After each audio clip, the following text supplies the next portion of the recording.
Well, all you regulars know that my Q stays choroed at all times, including right now.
Alright, that's enough bullshit waiting around. You can have your 8 minutes. I've got my beer. Let's get started. Hello! Hello, everyone. Hi, it's Spike After Dark. Oh my god. Can you believe it? We're still alive! Hello, hello. Oh look, I've got the choro chart up already. Because we're going to have to explain this shit at some point. Anyway, hi everybody. Hi. Hello, Ricubus. Hello, Murder. Hello, Never. Hello, Rente. Good to see you all. Thank you for the welcome back. We are indeed here once again. Despite everything, it's still scuffed. Well, good to see everybody. Yeah, fucking hell. Miraculously, we're still streaming. It has been a little while. I was last on about 2 months ago. And, yeah. It feels like about 7 years have passed. My life has been certainly eventful. Yeah. So, I hope everybody hasn't been too bored while I've been away. I'm going to apologize in advance as well because I'm still not back in perfect health. I've still got a cough. I'm still phlegmy and mucusy as all fuck, and I'm probably going to make some unpleasant noises. I'll try and mute them when the time comes, but yeah, you know, I'm not gonna sound just as sexy as I did before the last 2 months, so you may have to deal with a little bit of coughing, but it won't be anything too crazy, because we are through the worst of it now, hopefully. I'm gonna have a sip of beer in the meantime.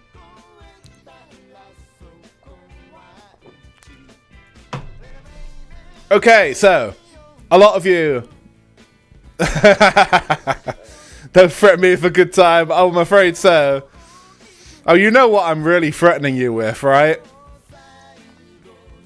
I'm threatening you with the monster, the regional monster known as 50 Hertz. Which I'm afraid is what today's game is, because it's that or we don't play it in English. This game was close to getting a US release, but it didn't happen. We simply do not know why. So if you want to play this one, you have to be a pal bro, like me. Anyway, I know not all of you follow my socials and follow my Discord and stuff.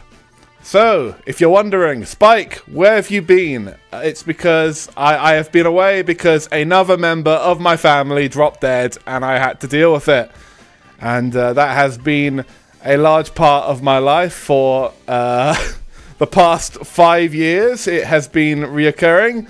Unfortunately, I think I had a voodoo curse put on me some time back, and I'm now the head of the family, so to speak. I'm the oldest member. My dad died, so my mum died 2 years ago. So if this feels like a repeat episode, that's why. I've lost both parents in the last couple of years now. So yeah, it is only me and my 2 sisters left in the family. And yeah, I've been dealing with the funeral. And actually, it was only a couple of weeks ago, because there was a long process of going through all the bullshit of having all the tests done and stuff. And yeah, it was a heart condition. He had one of those enlarged hearts through lots of blocked arteries and heart disease and stuff. Very scary stuff, really, because it's not like you hear the traditional heart attack. This was not one of those. It was simply a full-on stoppage out of nowhere. You just blue screen and shut down and fall over, and that's what happened. And it was kind of shrouded in mystery for a while. We all had to figure it out, but we did eventually. We had the funeral and it went really well, and all 3 of us did a nice little speech and everything was good.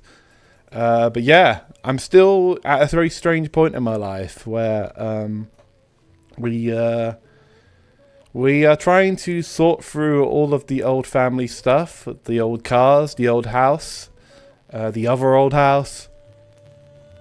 Because they had like a vacation home, and yeah, we're just at the beginning, really. So there's a lot to deal with, and yeah, somehow at 34, I'm now the oldest member of my family, which is crazy. So yeah, I've been trying to be very supportive of my sisters and be around a lot, babysit and do stuff. So like, I haven't had a lot of time to stream lately, but nevertheless, it has calmed down enough now where we can start, you know, getting a bit of a schedule together and hanging out a little bit more. And thank you, Caleb. I have. Thank you. I really appreciate it. And I appreciate everybody that's reached out, because a lot of you have. Even more so than last time. Even if it was just to say my condolences, just drop it in. I hope you're doing alright. Like, the smallest thing still makes a big difference, because, yeah, like, life has felt so weird. I cannot possibly tell you. Like, right, the day after the funeral, so to set the scene, I had a lot of time off work to set things up. You know, a block of like a week, then did a week at work, then did another week off and stuff like that to set everything up to get the funeral sorted.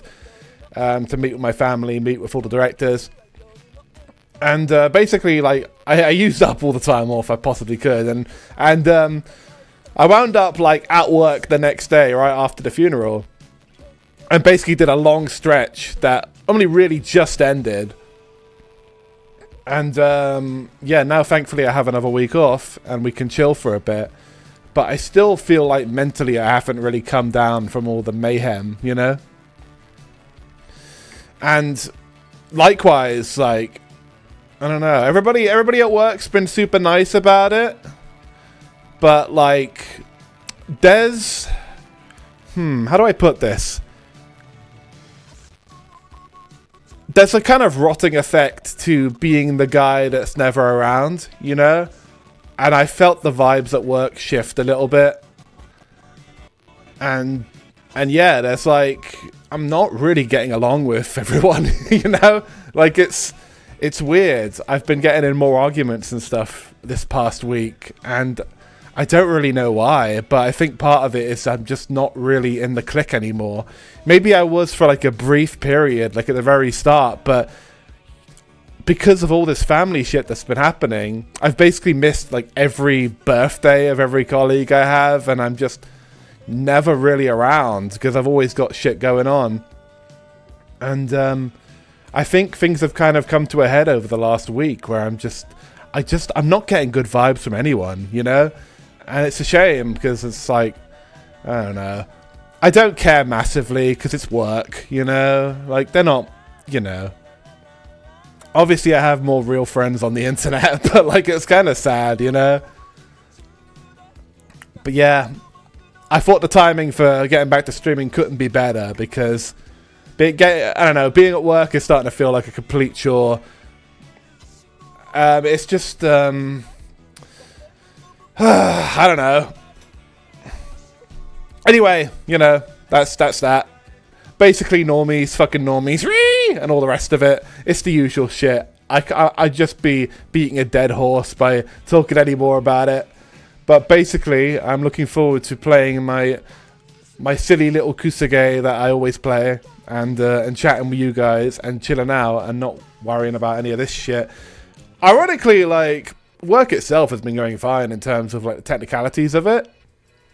Like, I've been doing very good stuff, and I've been driving a lot, making all the towns, you know, doing the installations fine. Like, there's nothing that like... So I've probably explained it before, but at work there's like two sides of it. There's the technician directorial side, and there's the entertainment team home side, if you will, which is like the park that I'm staying at and that I'm working at, because I've changed park basically every year and we're always doing something different.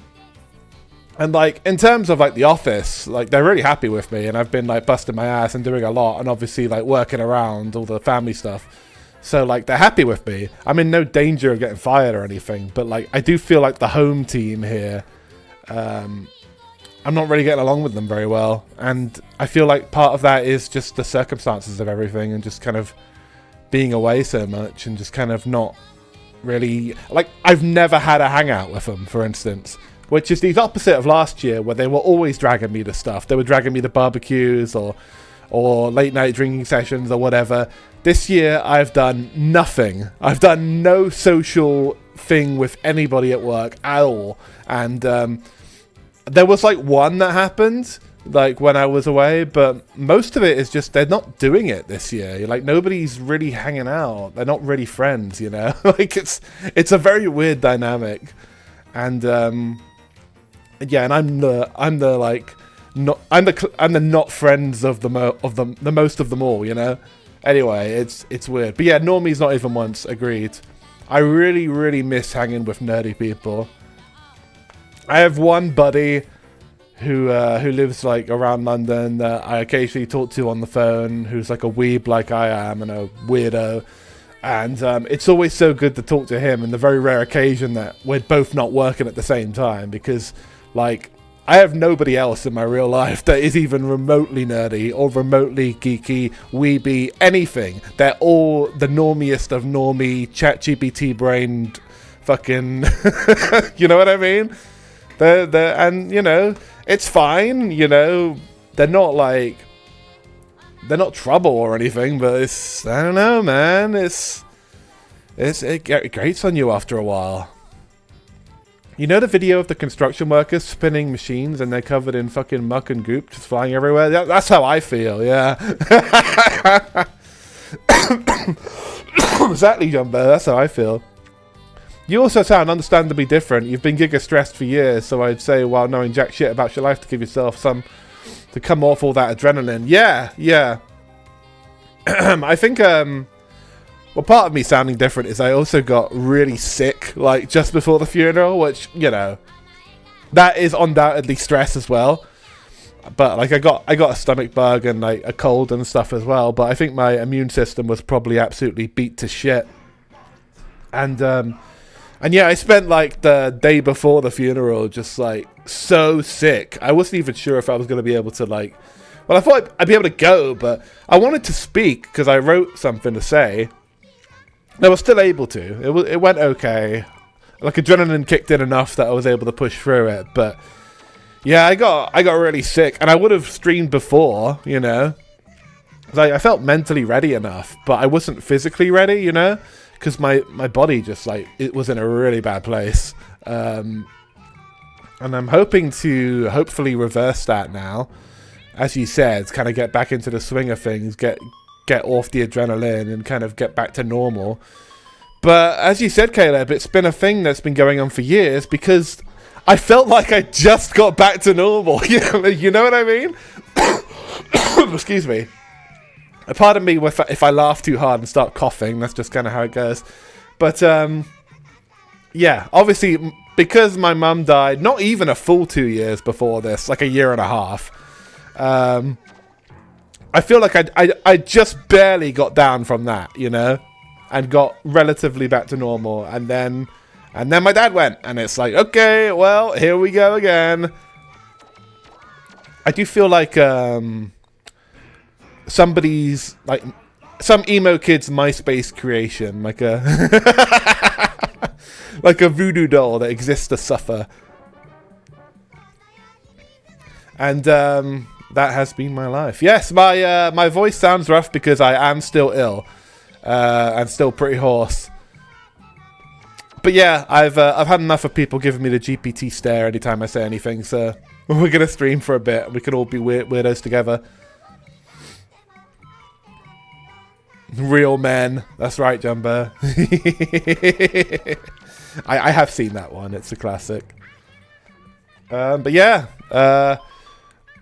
my voice should hopefully return to normal in the next week or so, hopefully. I feel good enough to stream now, but like it was even worse. I literally couldn't even say 3 words without coughing up a load of phlegm before.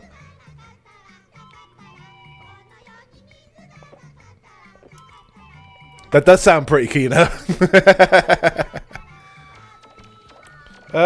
Just checking. Oh dear. Did I don't think I have any toilet paper nearby if I need to blow my nose. So I might run away on stream if that happens. But yeah, I'm still stuffy. I don't really have the head cold anymore. So like I had full on, you know, I don't know if I had fucking cock big 19 or whatever, but I was super sick. So like I couldn't. I had a massive head cold. I got dizzy. I couldn't drive very well. I was coughing up phlegm all the time, blowing my nose, all stuffed in a Christmas turkey, and yeah, like it's come down a bit over the last week, but it's still not entirely there. Exactly, Caleb. Exactly. But yeah, deep-throated CCK19. That's right. I sound more like Deep Throat in Metal Gear Solid. All right, let's jump over. Let's jump over to ChoroQ-HG3. We haven't talked about the fucking chart yet. Hold on. Before we jump into today's game, it's very important to establish what today's game actually fucking is, because it's impossible to explain half these fucking games. So there are a lot of ChoroQ games. We should start with that. And there are a lot of ChoroQ-HG games. ChoroQ-HG is one specific sub-series, which was on the PS2 mostly.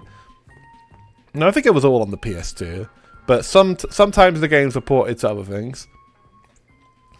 And this series is the one known as the ChoroQ-HG series. It's the one that has all of the story segments, all of the driving around, the open worldness, that kind of stuff.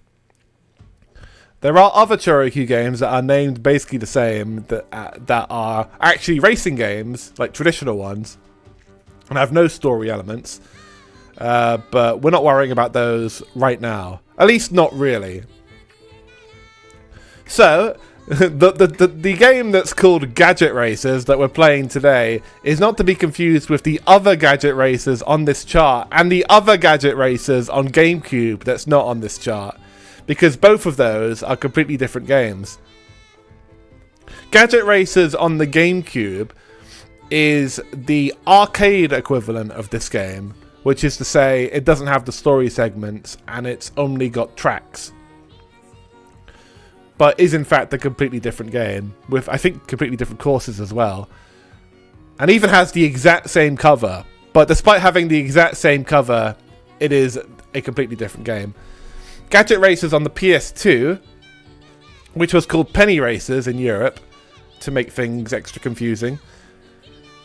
That game was the first entry into ChoroQ-HG, so it was the first PS2 title that came out all the way back in 2000, and that one doesn't have any story segments, but does have upgrades and kind of a light RPG element to it. And I've played that one and beat that one on stream before, and it's good. But yeah, that one is good but basic.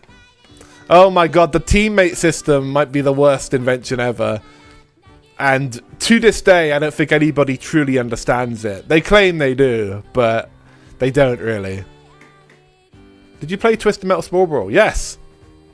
Well, you know both games are made by the same dev, but Black is on PS2 and Small Brawl is on PS1. They're both out in the same year. It's crazy, isn't it? And Small Brawl is really good and really well optimized, runs really well. But when I played Twisted Metal Small Brawl, and it was years ago, we actually had one of the devs in chat who was talking about it. I don't know how the fuck he found us, but he was talking about its development a little bit and how weird it was, you know, and how like they were just kind of having fun. It was just kind of a bit of a shitpost game. I hopefully that one is on my YouTube somewhere. He was only in for like a few minutes and like dropped a bit of trivia and we had a few laughs, but. Yeah, like, oh, absolutely, dude. Absolutely, Small Brawl is more fair than Black. It actually, like, plays like an old Twisted Metal. Like, it feels more like that in terms of its difficulty scaling, whereas Black is, like, really difficult. And, yeah, Black you just got to get good at. That's the only way. But, yeah, it's good. Twisted Metal Small Brawl is probably the best of the late stage Twisted Metals. I'd say better than like 4, because it's just kind of a parody, you know, like it doesn't need to establish any brand new lore or anything. It can just kind of be a bit silly. But yes, I don't know anything about this game actually, because I've not played it, because I never really understood it existed until recently. I think I saw the video of Fluby Game on YouTube playing it, and I saw, oh, Gadget Racers, I know that one. That's the GameCube game. And then I noticed, oh no, that's actually a completely different game that somehow had the exact same title and the exact same cover. And this is actually the sequel to Road Trip Adventure. So this should be an improved version of Road Trip Adventure. Should be. I don't know if it will be. But the sequel to this game is ChoroQ PS2, the one that's just called ChoroQ. And that was one of the first games I played on this channel way back when. I know that one, by the time they get to that one, they have like a respect system in the game where when you first start out in the game, everybody treats you like complete fucking shit. And all the cars are really mean to you. I'm just going to cough really loud, bear with me.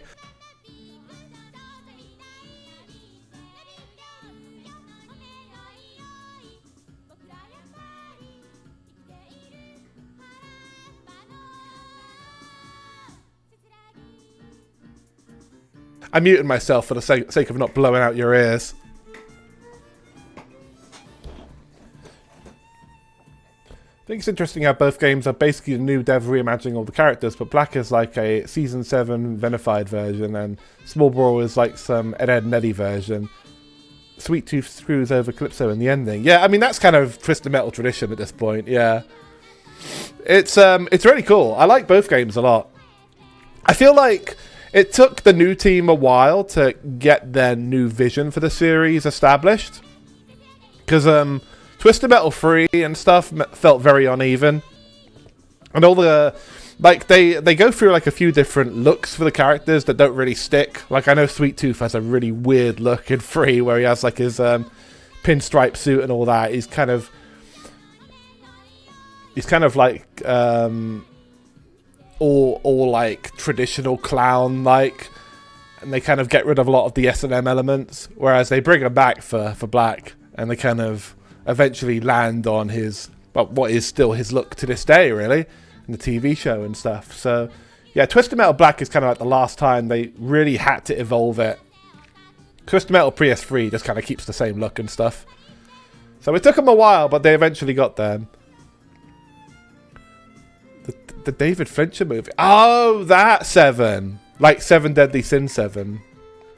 I think I've seen that movie like years ago. I wasn't sure how to read S7. Cool. That makes sense. Is it a good movie? Is that the... What's in the box? Oh, yeah. I need to watch it. I know of it. I can sort of vaguely picture it in my head and, like, the kind of look. But, yeah. I don't think I may have seen it as a kid, but I don't really have many memories of it. Anyway, let's jump over.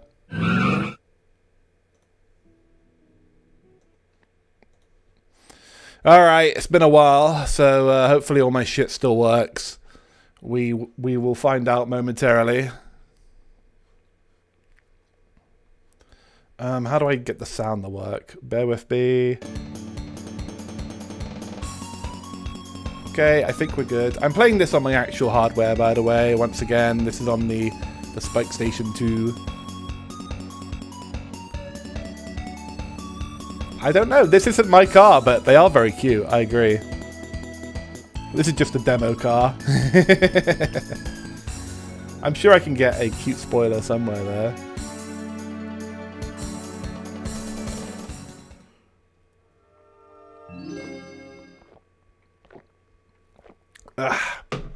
Cool. So, this is Gadget Racers. This, of course, was going to be... I think it was going to have some kind of like road trip name like the other ones did, but because they ended up not releasing it in the US, it never got called Road Trip, because the series was never called Road Trip in Europe.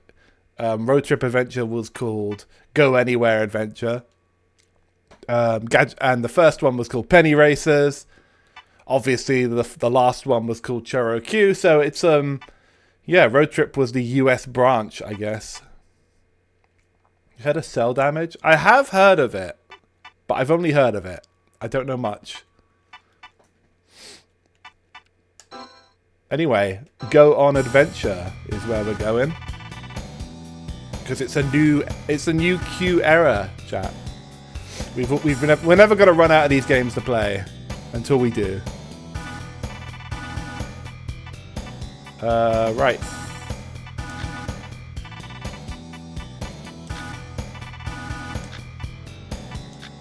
So I will be playing some more modern stuff later this week. It was a favorite game for the GameCube and Xbox. Ah, cool. I have heard the name. It's not one that I'm familiar with though. How modern is modern? I'm going to be playing Screamer later this week, which only came out this year, a few months back. It actually does run on the Spike PC. And no, I did not borrow it. I actually bought it. And I'm going to have to wait a minute before I buy another one. Because I just spent $4.5 grand on a funeral.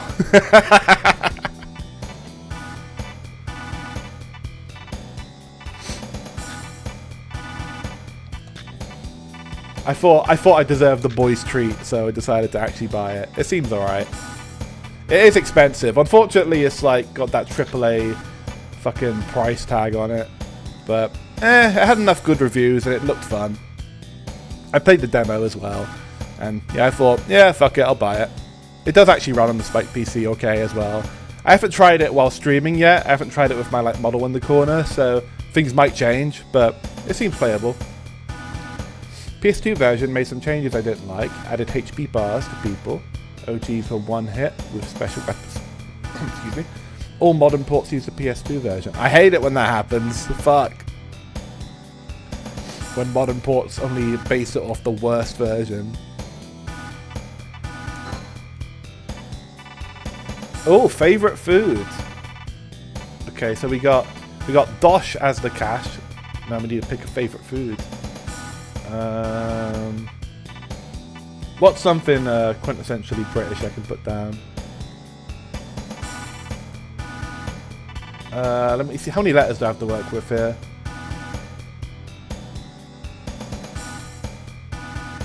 Wigan kebab. Will that fit? Let's try it.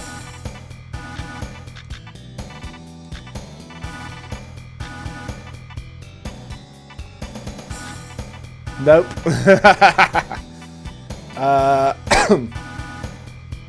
Let's see. I know. It is fucked up. Can't have shit.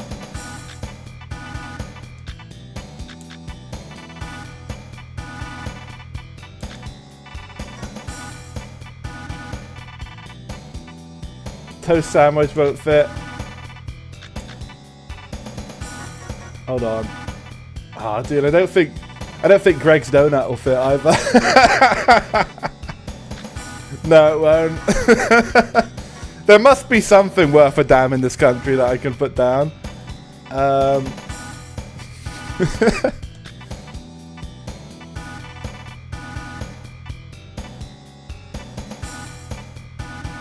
Scran.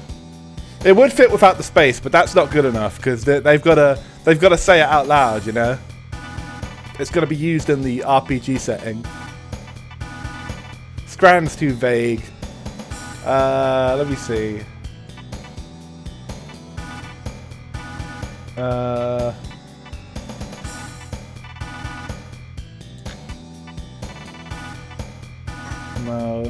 Let me have a sip.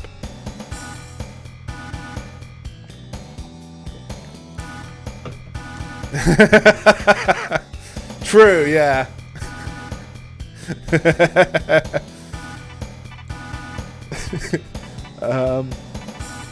Let's keep it simple.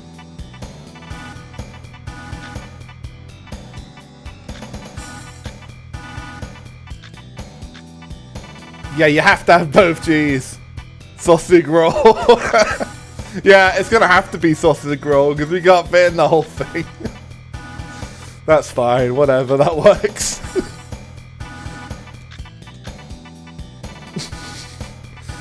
Nice to know that my car's going to sound like a complete moron. Well, of course it is, it's mine. Sausage. Okay, there we go. Oh, disliked food. Okay.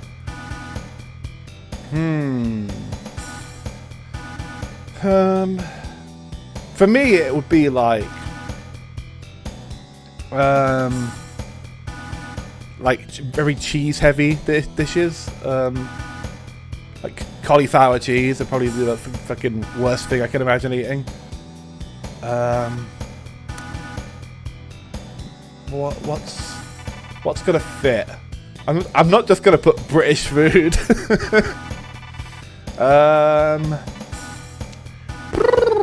Let me see.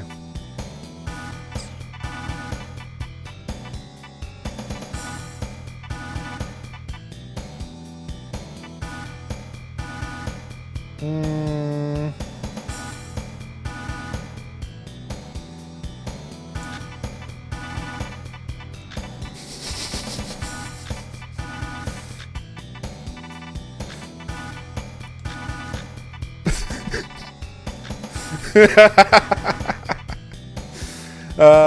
That might be too vague. I do like a burger. I can't be totally truthful with that.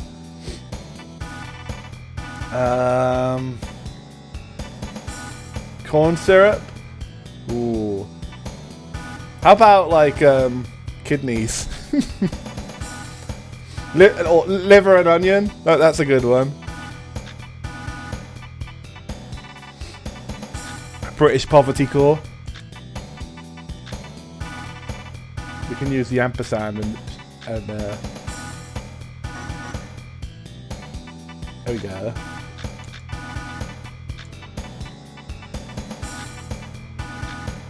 There you go. Fuck it. Liver syrup, even better. Welcome, Doc. Favorite famous person. Now we're into some interesting territory. How the fuck are they gonna work this into the story?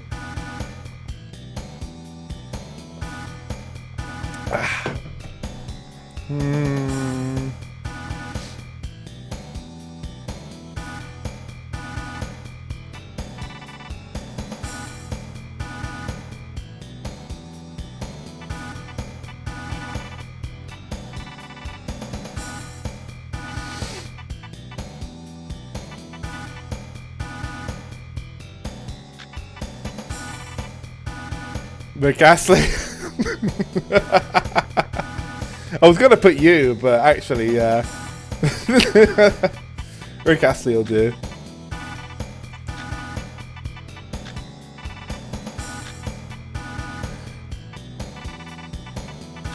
Will it fit?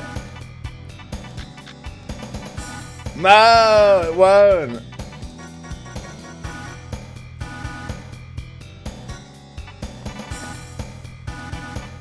You could be a famous person in the world, it's fine. Rick Astle is so weird. That won't work.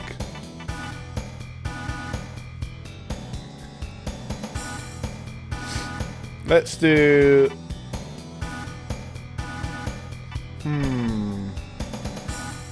Burn out. Let's do the top VTuber.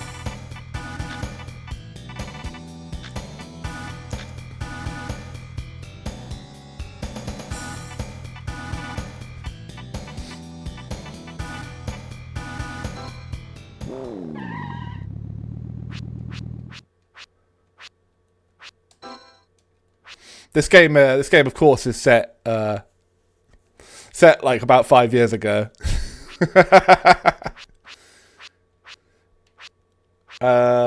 Mail order shopping. Oh look, mail order shopping, and there's a telephone. That dates it nicely.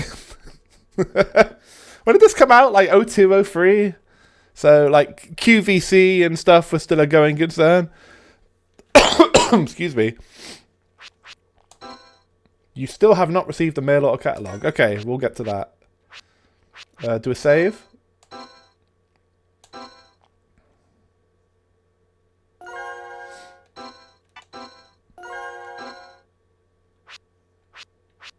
You can order shopping for your phone even easier now.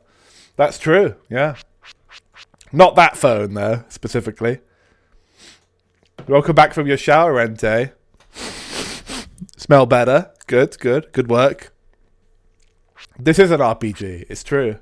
We haven't even got to RPGing yet, but we will soon. When you place a flag within a race, you will receive a flag for the course. You get one flag for each course, and depending on the total number, new races and towns will open. Into the town to look for courses. Here's what our base car looks like. We've got the road trip on the back. Can you even smell anything with that cuff? No. Not at all. I haven't had a sense of smell for a while.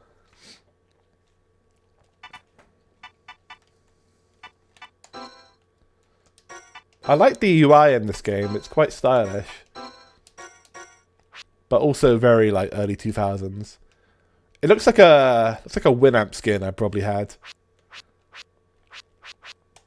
Oh, there we go. I heard DUI. Well, I am drinking currently, but I'm going to be moving at very slow speeds in this game, so I wouldn't worry too much. What's next door? Nico. You got any cool videos for me to watch?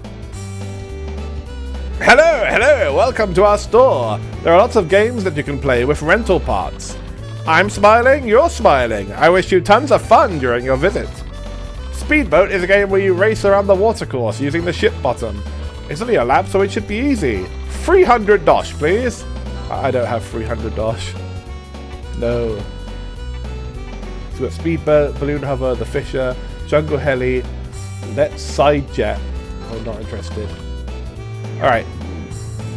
We got no money to play games with this guy, so we'll come back at some point. Oh, and you can jump in this game. Without any like extra stuff, you can just do it. Something this game is obviously lacking there was no like opening cutscene. With Road Trip, the opening cutscene is about the mayor stepping down and looking for a new mayor. So you kind of have that to go off of, but this one just kind of drops you in. So I don't know what called me to this place or anything. I'm just here. When is the peaceful village going to get destroyed? Hopefully soon. It looks like I'm in the peaceful village right now. It's so busy, it's so busy, it's so busy. I'm sorry? Who are you? Oh, it's Spike. I'm sorry, but I'm busy right now. Can you come back later?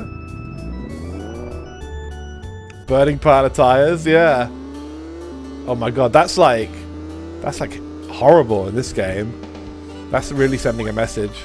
Hey, Spike, you get lost oh shit. you get lost easily, don't you? You have that look on your face. How does he know, chat? You got clocked instantly. I'll tell you where you should go, so listen carefully. You know where your house is, right? On the other side of the lake, there's a castle-like building, right? There's a racecourse for beginners there. First, go there and test out your skills. Wow. Yeah, getting told to fuck off and getting told that I get lost easily. The game is immediately on my case. The stream sniper, yeah. Must have a super fan here. Oh. How do I reverse? Which button? This one.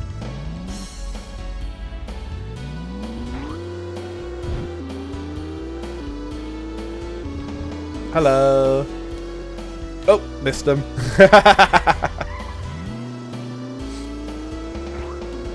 So I believe the license plate, little number that's underneath Road Trip, that corresponds to the body number. I don't think it was quite as big in the last game, but basically each body that you can get in this game has its own code. So once you get every body in the game, you've sort of finished collecting all the stuff you can collect. But yeah, this is the default one. What's in the ducky house? Oh, hold on. Back.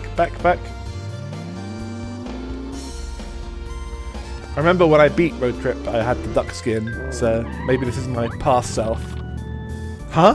I've never seen you around, so would you like to try to solve my quiz? Quack. Of course, if you solve it correctly, you'll win a nice prize. You want to challenge my quiz? Yeah. Oh, you will, eh? Well, here goes. First question. Here in Grunge Garden lives a gem appraiser. What's his name? Applause J? Appease J? Appalled J? Apparel J? Or Appraiser J? You know, Ducky, I think it might be Appraiser J. What? Bingo! That's correct. How did he get that? Well, yeah, since you got it right, I'll give you a prize. Found this behind my house. Oh, we got fertilizer. Nice. I'll think of another quiz. Come back and challenge me whenever you want. Yeah, I want to import a ChoroQ as well. I still don't have any. I have plenty of Hot Wheels, but no ChoroQ. I can never find like sellers that have them at like well, the prices are normally fine, but like they don't always ship internationally, you know. But I do want to start making a little collection. Yeah, literally. Well, he called it fertilizer, but yeah, he gave me the shit he took like 5 minutes ago. How nice. Well, anything can be valuable, you know, one man's trash and all that. There's probably going to be some planting mini game where I have to use it. Anyway, let's keep driving around. Can we go in the water? Oh, we can. Nice.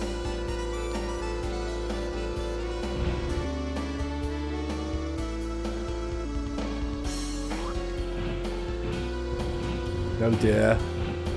Traditional ChoroQ gravity at play here. I like that there's bubbles coming out. Hello, hello! You're quite young and energetic. Giggling. Uh-oh. Uh-oh! Is it a MILF car? You ask what I'm doing here? Just kind of wanted to come here. I move to places on a whim. It's quite a nice place. Okay.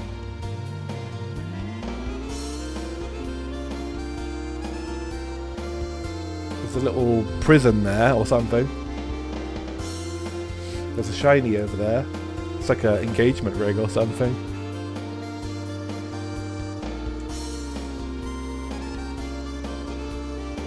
Yeah, the cars seem to be breathing, judging by the bubbles. There's actual fish in this game, and they're not like car fish. They're just regular fish. I always find it interesting in like universes like this where there's just regular animals living amongst them. Yeah, the vibe of the dialogue is very, very unquestionably like direct translation, you know what I mean? It's wonderful. And all the ChoroQ games are like this.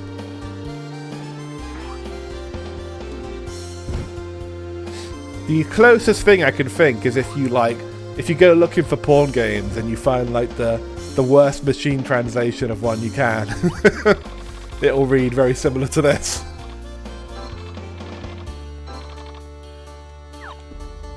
But this is the days before machine translation, so they were just like filling a quota, you know. They were translating it as direct as possible, not thinking about it too hard, but they were doing a decent enough job, you know. It just so happens that that's how Japanese people speak, you know. It's actually very similar to reading all of the like tweets that you get now, like on your algorithm. Because you get, like, at least I get a lot of Japanese tweets now, and the direct translation on Twitter is very much like that as well. A lot of people saying, huh? They love saying, huh?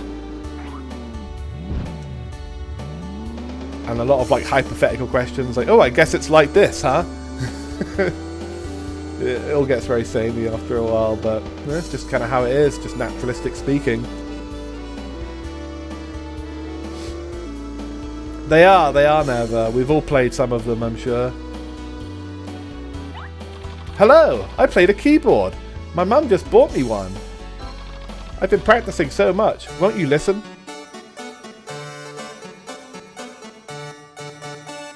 That was good, actually, yeah. Isn't it a wonderful rhythm? I wonder if there's anything that my keyboard would be good for. Oh, I think I might have to recruit Sousa for like a band later or something. That was good, yeah. Billy Joel should watch out. New piano man in town.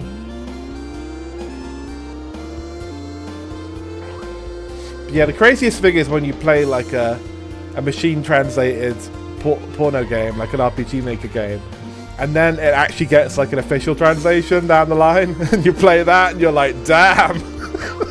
So that's what they were saying. And sometimes shit just gets totally mangled. But I mean, I find with like porno games, with RPG Maker games, that's kind of one of the acceptable places to play a machine translation, because there's barely any dialogue most of the time. So like you can learn to tolerate it a little bit to get to the good stuff. But if you try and do that with an actual video game, then it'll just be like incomprehensible. because the technology is just not that good.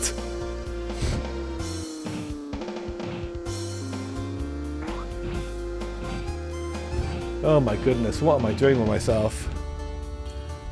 Meat and mate monarchy. Meat and her? Exactly. Yeah, in most cases the machine translation is all you're going to get. The only ones that will get an actual translation are ones that they think they can make real money on, which is a very, very slim pickings, you know? It didn't used to be as bad, you know? There used to be more publishers in the game, but at this point there's so little that you can actually release that won't get like completely censored to shit by credit card companies, that there's very few people still in the game, you know? So yeah, at this point machine translation is most of what you're getting, and it's basically commercial suicide to even try and release a porn game now. Not just in Japan, but anywhere. Like, unless you're making nothing but like super tall, super big-breasted babes that are super old, then yeah, you're not getting fucking anywhere with it. Yeah, exactly. It's never enough. Oh, mysterious black van. Hold on, I gotta talk to him. This thing turns so slowly at the moment. There's obviously the base car with no upgrades, so it probably will get better, but we'll have to get there. Come on, talk to me, I need missions. The main guy, the guy at the start, across the bridge or whatever, he said to go to a castle. So I need to find that castle. Talk to me! Come on! Talk to me, mysterious black van guy who definitely isn't gonna kidnap me. Got him. Hey, I'm Orphe. I love swimming in the water. Ah, this must be some kind of fate. Here, I'll give this to you. Oh. Great. Thanks. Well, the duck gave me some of his shit, and this guy gave me a piece of shit as well. Lovely. See you later. So far, I've collected manure and a floater. It just gets better and better, chat.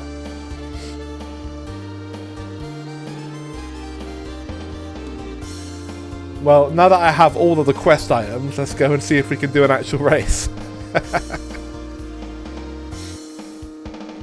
But yeah, God bless F95. Great site. I noticed there's a little green icon that flashes on the map. I don't know what it means. The map's still filling out. We got a mail. Food for thought. Are there times when your food is a weird colour? Like a colour that you can't believe? Sometimes food is orange and sometimes pink. Weird colours. Mum says it's because it looks good to eat. Do people change their body colour to look good to eat? I think animals do the opposite, in fact. I got 0 dosh right now, by the way.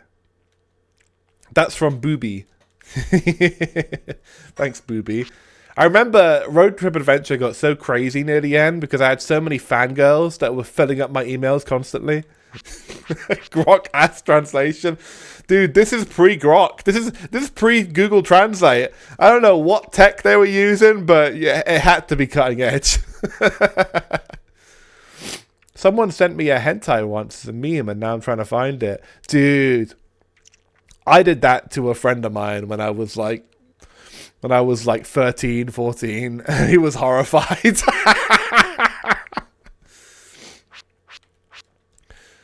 There's a time and a place to send hentai to a bro.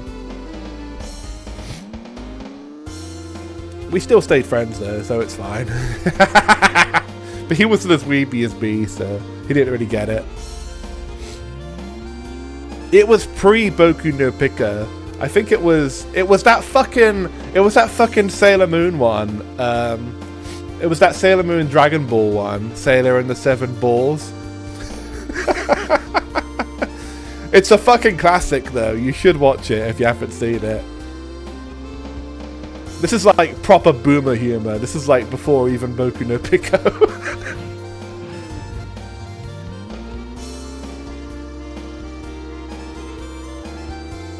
Like, Boku no Pico is an absolute masterpiece compared to the one I'm describing. It's like put together like fucking South Park's first episode of a bunch of cardboard. It's really bad. Funny though.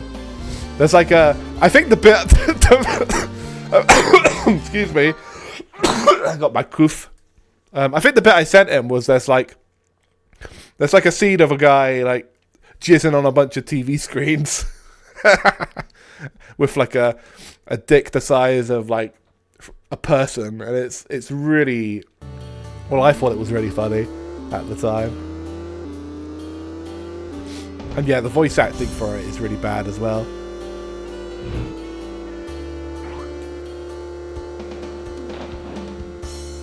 In the water. Right, so there's a castle I need to go to. I'm remembering the plot now, or what little bit of plot I've been given anyway.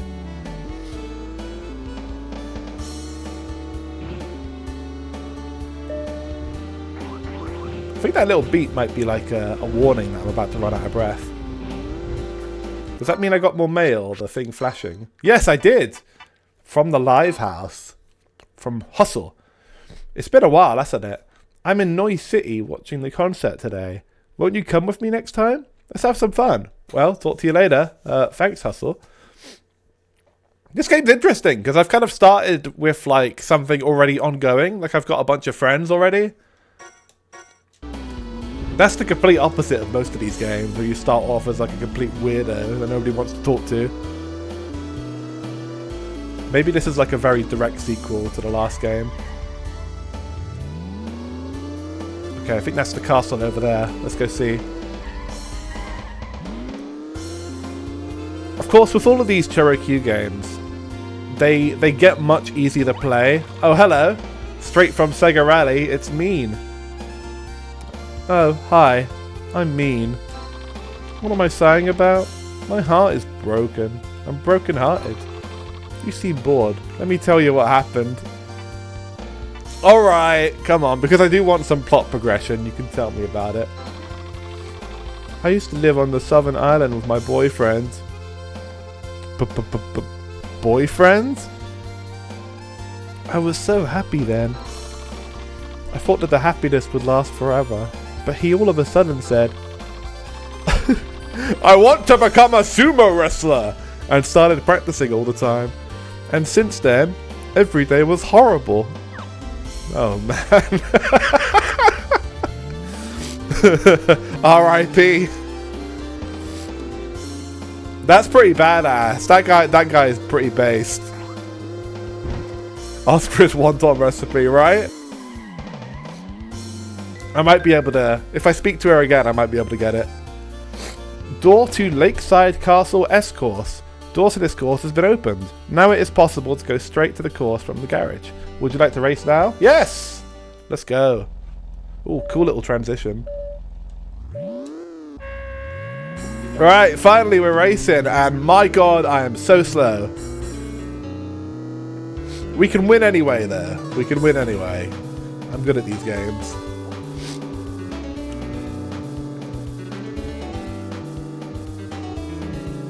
Wow, the turn radius on this thing. Fucking hell. The blistering pace of this game. Wow!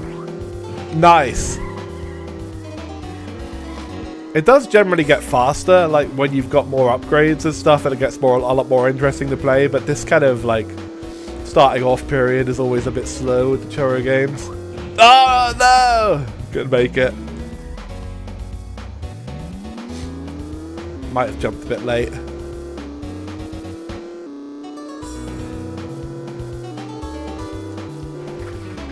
It's such a stark comparison to like the end of Road Trip, when you've got like the rocket launcher and the wings and all kinds of shit.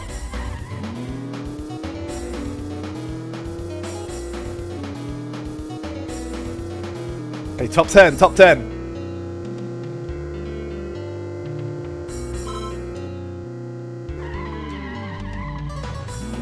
Oh shit, go back, go back.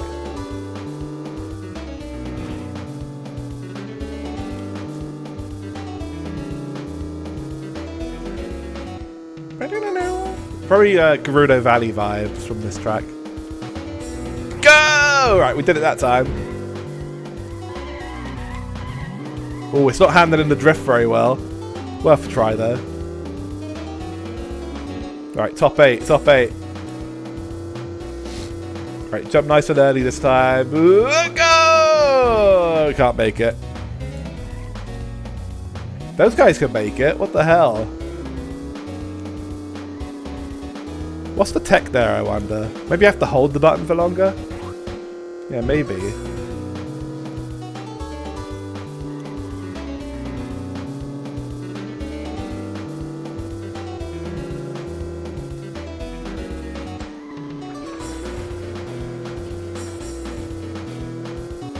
Well, I hope you weren't expecting to see some good performance, chat. I know you weren't. It'll probably be a while before I get good at this.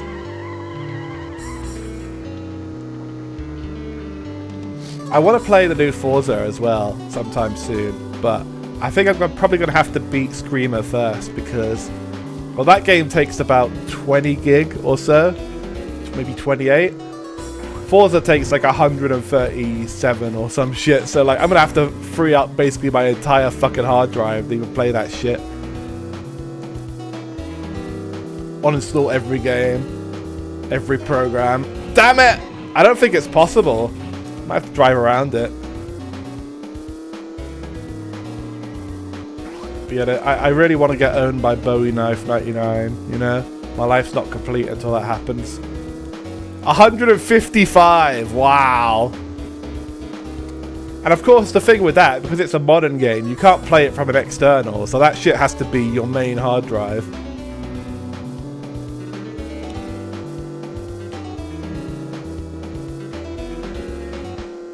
So I could probably like maybe get an internal SSD and install it on that, but oh my god. So much work. Well, that didn't work very well. Yeah, right, Mechanicat. Oh my god. If only it was that simple. Yeah, good to see you. Hello, hello. Ah. Okay. Let's go again. Still no upgrades. We're raw dogging it.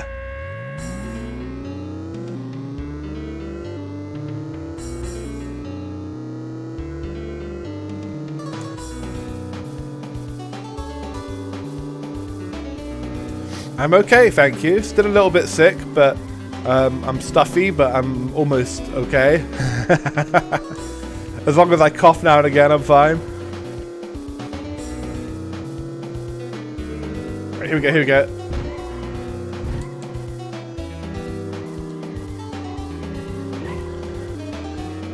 All of the life bullshit is slowing down enough that I can hopefully do some streams this week and have some fun with you guys. Oh wait, I saw that guy do like a little boost thing. Like some flames came out of his butt. Maybe that's the tech. Yeah, that. You can like wheelie. How do you do it? Oh, literally you just pull the stick back. Okay, I think I understand. New tech in the world of ChoroQ.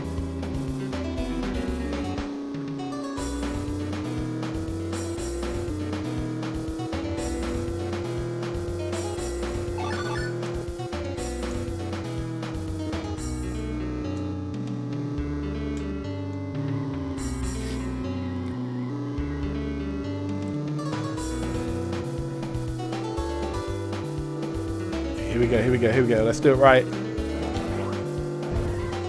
That seemed to work. Top 6, top 6.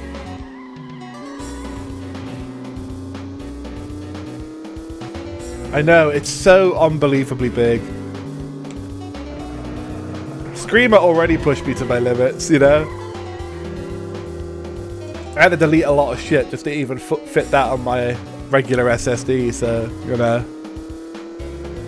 I tried playing it on the external first, and that was so that worked so badly. Half the shit couldn't even render.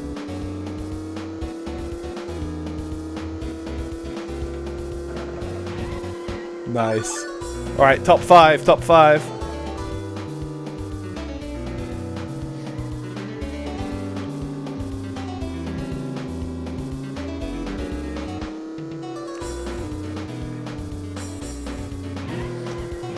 Yeah, I think like a lot of the textures and stuff in Forza are just super uncompressed.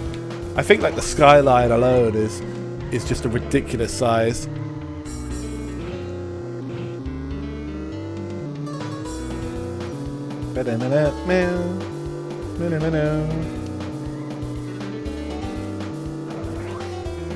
Oh, made it.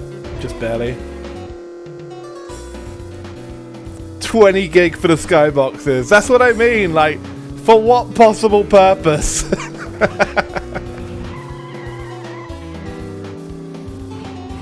It does look pretty. Yeah, it does. Oh my god, this guy. I can't get over. Oh, got top 5. Just barely. Okay, that's an improvement over 8th. You can see the progress is being shown here. Stolen. That's right. And proud. Cool. Let me have a sip of beer now. But yes, obviously you guys know how bad the internet is with the MiFi a lot of the time as well. So here at work, it's actually all right, and it works most of the time, and it rarely gets like cataclysmically bad. But at home, which is where I've been due to all the funeral stuff, that like there were a couple of times I wanted to stream, and I wanted to be like, oh well, you know, it'd be nice to do a little stream or DJ stream or something. But like the connection over there is so fucking bad. In like the British countryside, you cannot get a good MiFi signal for shit. So I try and stick to streaming here wherever possible. But because I'm off work but at work this week, like on site, it should be decently easy enough to stream. It's gonna take a week to download a MiFi. That's what I'm saying. So like another annoying thing is as slow as the MiFi is downloading, and it is slow, it's even worse uploading. The upload speed isn't even a megabyte, barely. Like, it's so fucking bad. And I was working on some like some restoration stuff, because like I do some archival work for like old TV shows and stuff. That was like one of the things that I was doing while I was off. I like remastered some of my old ECW stuff when I was putting up wrestling shows and stuff. And I put up a new collection of stuff, and I was trying to put it up on like archive.org and the torrent sites and all the shit, and like uploading takes so fucking long, like and there's nothing you can do about it, you know? Like it's just bad, you know? With downloading, sometimes you can find like a specific place that's faster than another place, because it's all like Wi-Fi towers or whatever. But uploading is always bad on this thing. That's probably why streaming is such a touchy issue as well, because like this can maintain my current streaming bit rate, which is like 3 megabytes roughly, but often like uploading a file relies on their servers to communicate and stuff, so like I can never hit that when I'm trying to upload something, you know? Could download it on an external drive, then move it to your SSD. I'll probably have to do that, yeah.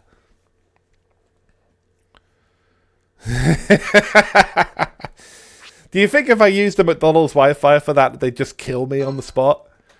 Surely they'd notice like fucking 350 gig disappearing. All the poor people that are trying to use the Wi-Fi be struggling.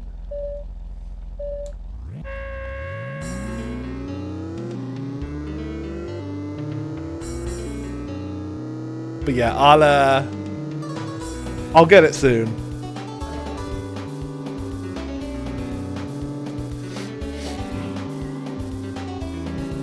I'll just have to see what I can remove on the PC that won't like strain things too much. I'm sure I can get to 150, but it's not going to be easy.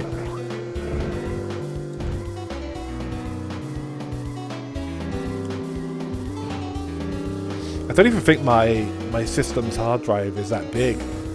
It's like only a little bit over.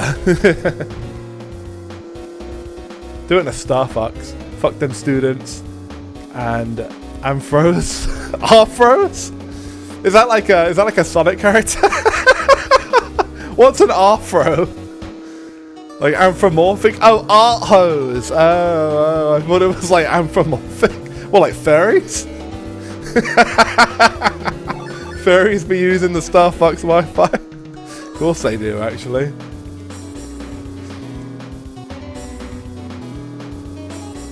McDonald's Wi-Fi was made for motherfuckers on the struggle with crappy internet. We all been there at some point.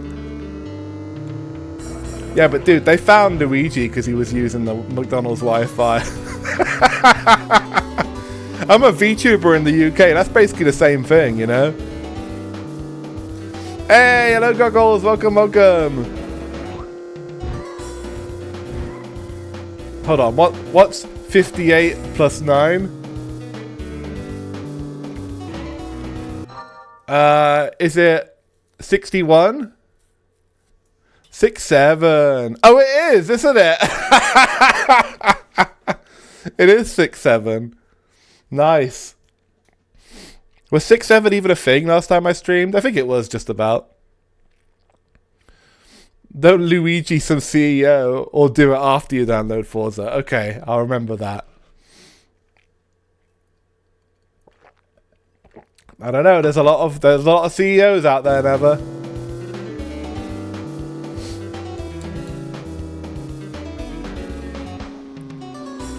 Oh my god, diabolical fucking turn there.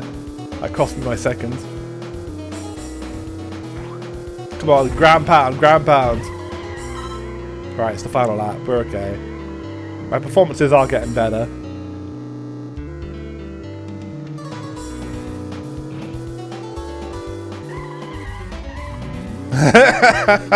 Dude, Sam Altman is like pure evil. That shit's definitely coming for him. The way he talks about stuff is so, like, it's so comically evil, you know? Like charging people for intelligence and stuff. Weird fucking dude.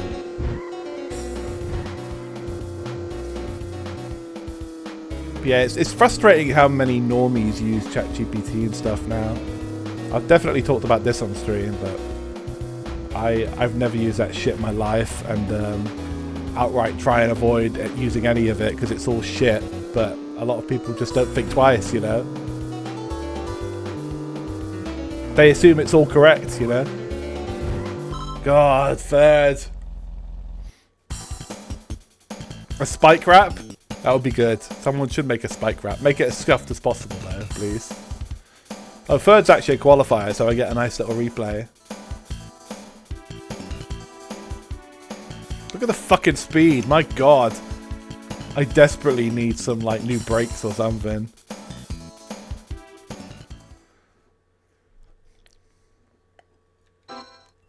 Oh, I get 100 dosh for that, and I got the flag.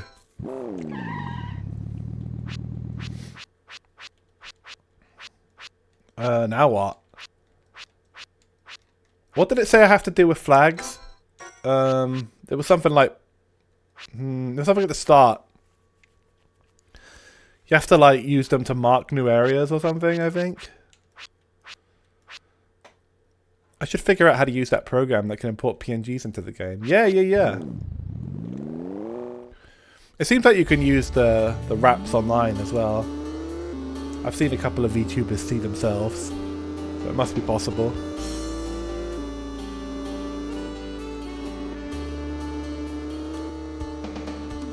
Only acceptable AI is Akinator. Agreed.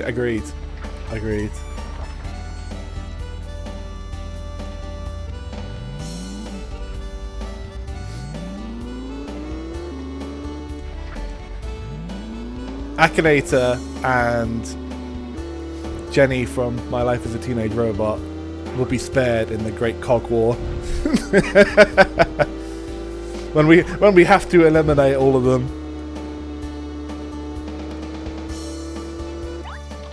Hi, I'm a guitarist. I want you to listen to my one. Oh, here we go.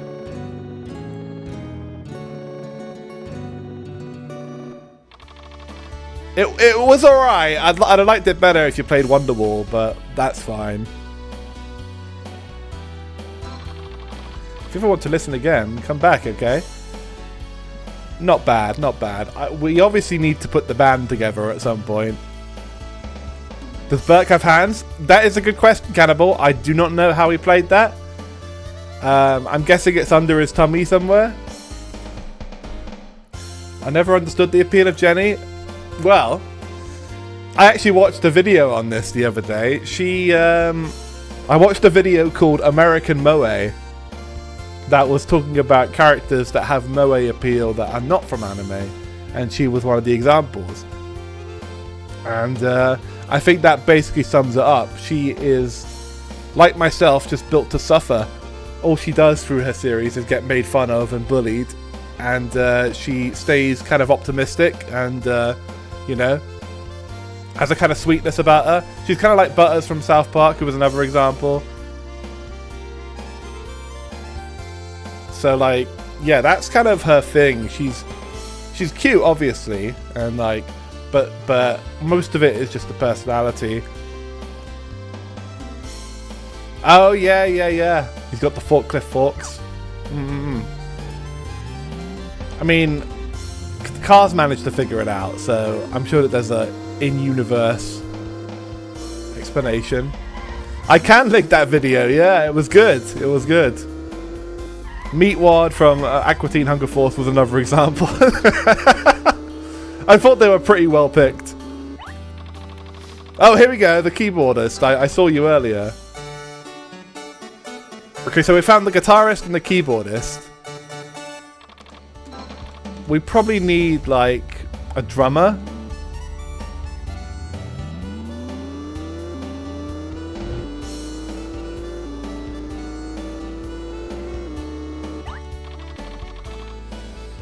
Hey, Spike. I heard you want to challenge the legendary Meester. Meester? Isn't that thing that, like, all of the gaming nerds have for their CRTs? That's good. Everyone admires the strong, especially when they're young. Well, good luck. This is my feeling. I'm rooting for you.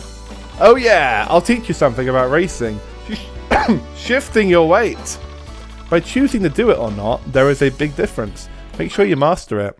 Oh, we got the conga horn. Do. Yeah, that's it. That is the one.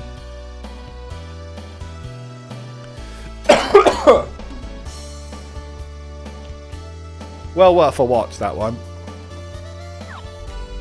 Alright, cool.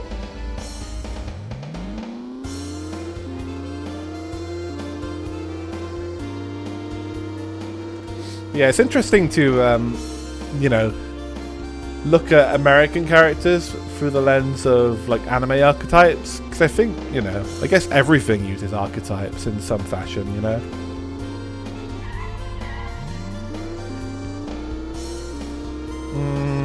Okay, we're looking to challenge the legendary Meister, according to that shit. We got a third on this one, which was a qualifier. I guess this is like Mario 64 or something. That's a 0-star door. That's a 5. 5 flags. Oh, okay. So flags are like Mario stars. Or Diddy Kong Racing had the same thing, didn't it?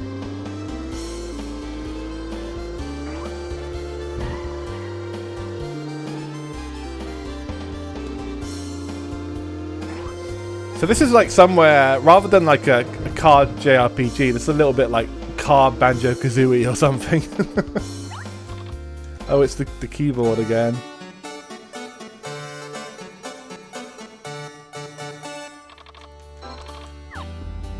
Thank you. Alright, let's go up there. Need to explore more of the map. That's Banjo-Kazooie nuts and bolts. That's true, actually. They literally did do one of their own. I should really play that soon. I played it a little bit when it came out, and I didn't really like it. I know, hot take, like everybody, but I thought it was a bit mean, like to the characters and to the fans and stuff. Like, it has kind of a strange vibe when you first start playing it. It's very, like, insulting. It's like, oh, well, I have a square nose now. You know, it's very, like, self-referential to, like, everything that it changed from the previous games. And they're, like, I don't know, they're kind of, like, shitting on the preconception that people are going to hate it. And it feels like they didn't really have full confidence in themselves, you know? Because if you're already shitting on the fans in the game before it's even come out, then it doesn't really bode well, does it? But I should play it because it obviously is a car game. And I do like the first two. I like Banjo-Kazooie and Tooie, so, you know, might be fun.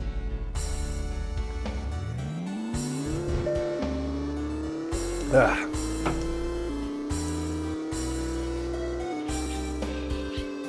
So we're in the kind of desert-y world here. Let me talk to them. I like the lighting here. Very pretty. Lots of bats. Oh my, so handsome. Oh, Risa. She was in the last game. I'm Risa. Hope you remember me. I do. Risa's a big fan of yours. Risa loves the sight of you racing. Here's a little gift Risa got you. We got the lovey-dovey sticker. Oh, we're so in, boys. We're so in. Good luck. Cute. I think we actually recruited her for a... We recruited her for our team at one point, but she kept losing. She fucking sucked ass. But you know, it's fine. We were tolerating her for a long time because she's, you know... anytime I see a gamer girl in a game, I'm always like, oh yeah, you know, recruit her. But it was a bad idea. Look at how fucking run down this place looks. To be fair, this is most British towns now, but still. Hello and welcome. This is the Scratch Museum. We have many artifacts on exhibit. I am Ichichiko, the curator of this museum. Nice to meet you. What would you like to do? Let's talk. Could you do me a favour? There's this thing I'm worried about.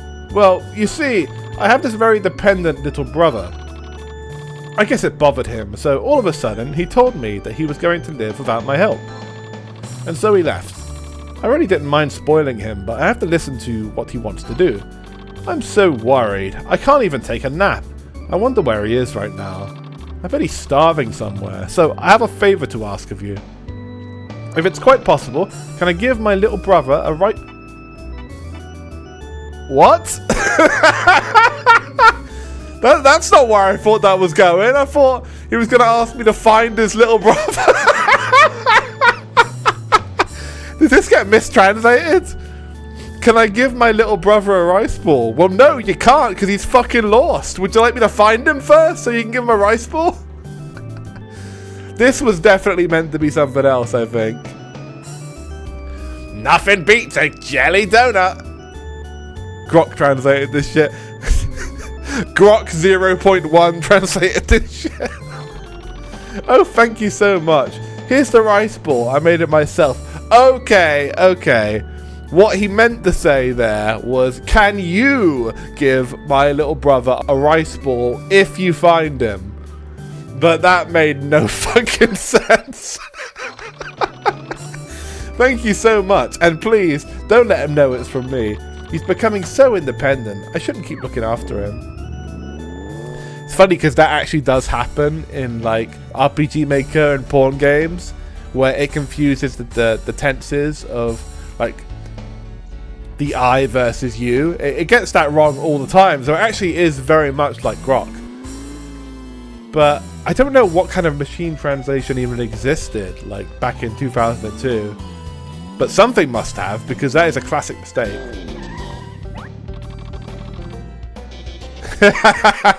Here's this rice ball. Exactly. Welcome. If it's about tires, go to RT shop in Scratch. Scratch, huh? We buy parts which you do not use. What would you like to do? What? You buy parts that I can't use or I choose not to? What have you got? Even with the same tyres, there are different coloured rims to choose from. Oh, cute. These are all too expensive for me. I've only got 100 dosh to my name right now.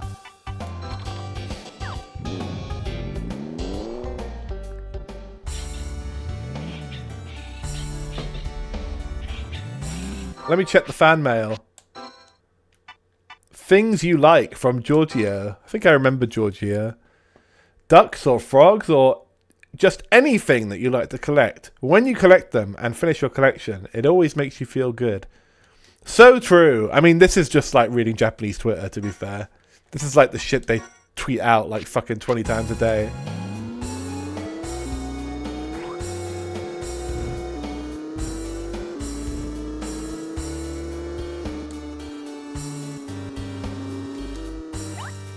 Oh my, oh my. Risa, incredibly happy that you talked to her. I wish I could still have this effect on girls, lads.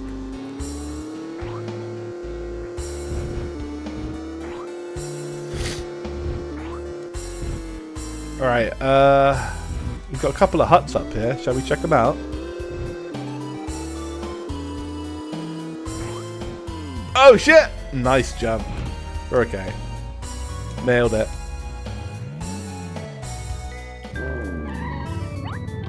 Hey, first time meeting you. Hey, listen to this. I was taking a walk and I found this. I wonder if someone forgot it. Probably, huh? I didn't want it to get stolen, so I picked it up. I'm such a nice guy. But I wonder whose this is. Hey, ask around for me too, okay? What is it? It's... What is it? What the fuck was it? Hold on. He didn't give me anything! Literally, he didn't give me a fucking thing!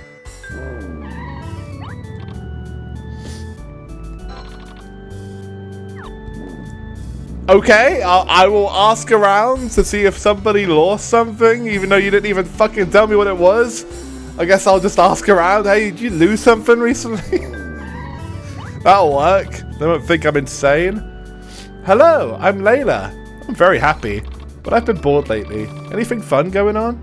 Lately, I picked up shopping as a hobby. Oh yeah, let me give you this. Oh, we got a red stamp. See, Layla actually gives me stuff.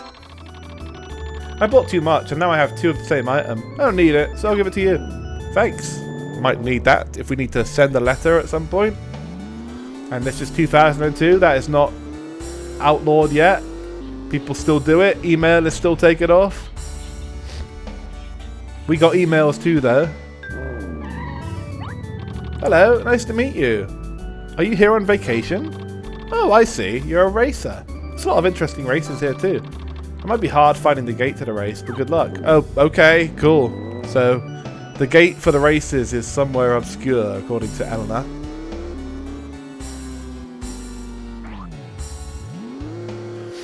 So, let's go up.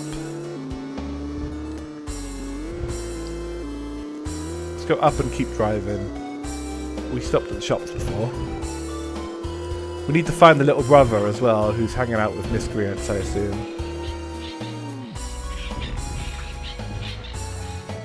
There's so much wildlife in this game, like bats and fish and stuff.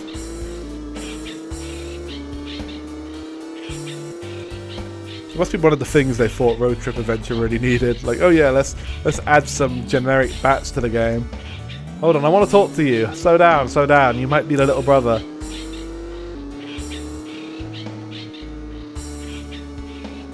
Oh my god.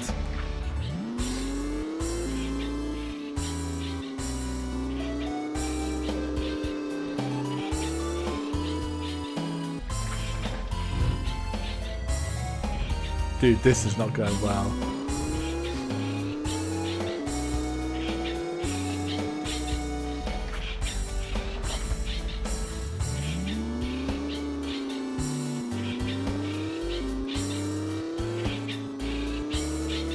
Haha! Oh, it's Risa, okay. After all that, it's just my fangirl going around in circles. that's where I came in, so let's go down. There's nothing else besides the shops here.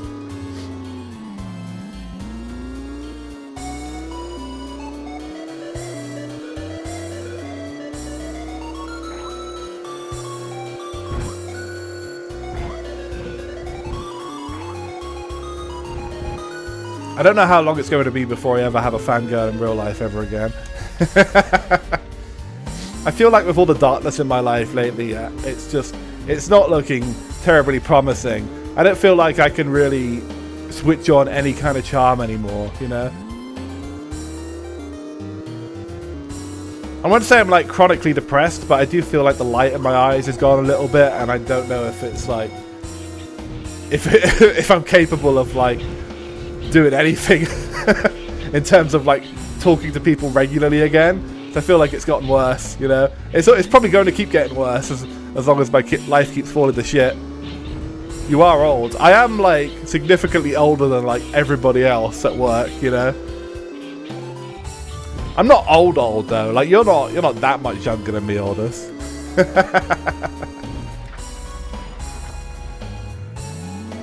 That is the annoying thing though. I'm not old, but I don't really feel very youthful anymore. I feel like life's aged me a little bit.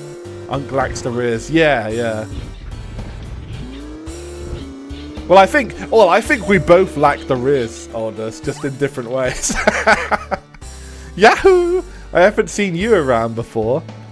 I see, you're a racer. Must be pretty hard. What the fuck happened there? I don't do that because it's too troublesome. I think their finger must have slipped on that one. Hey, listen, there's a strange guy around, over yonder by the river. He speaks in a weird way and he asks things like, have you seen a star-shaped stone? See, I feel like this is how girls describe me. There's a weird guy around. Yeah, hangs out. You know what I mean? But he doesn't want to talk about the details. Kind of weird if you ask me. Let me go by the river then, I suppose. Over yonder, whatever that means.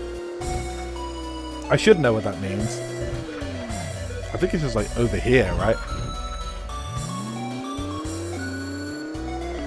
But yeah, the weird thing is, I feel like I had Riz a few years ago, you know?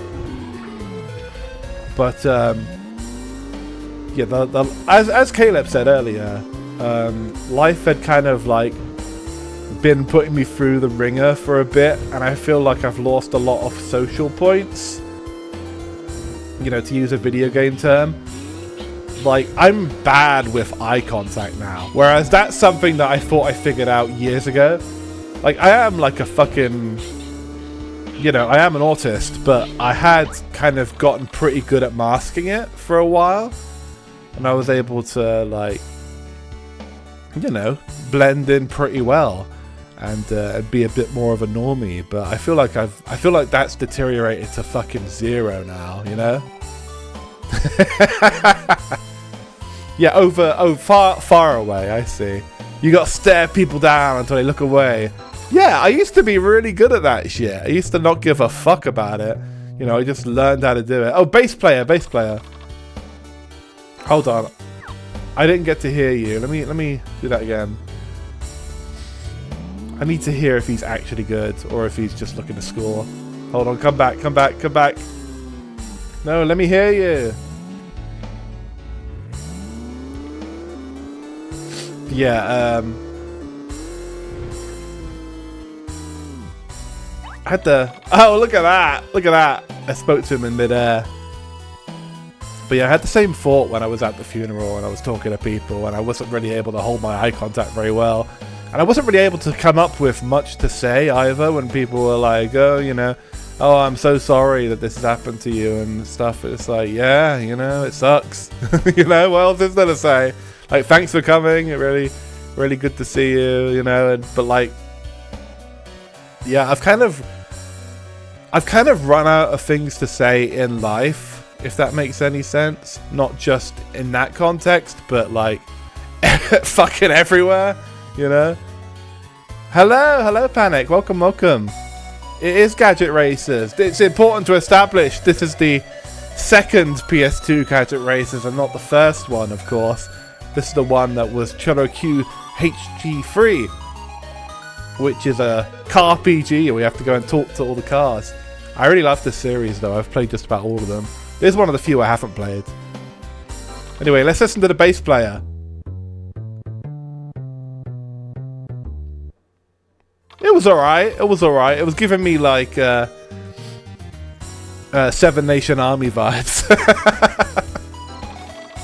I might actually have some confidence too. Someday I'd like to make a band. Okay, so we found the pianist, the person on the keyboard. We found the bass player. We've not found the drummer yet. Yeah, the pianist. I think the only one we haven't found so far is a drummer. We've got a guitarist and a bass player sorted.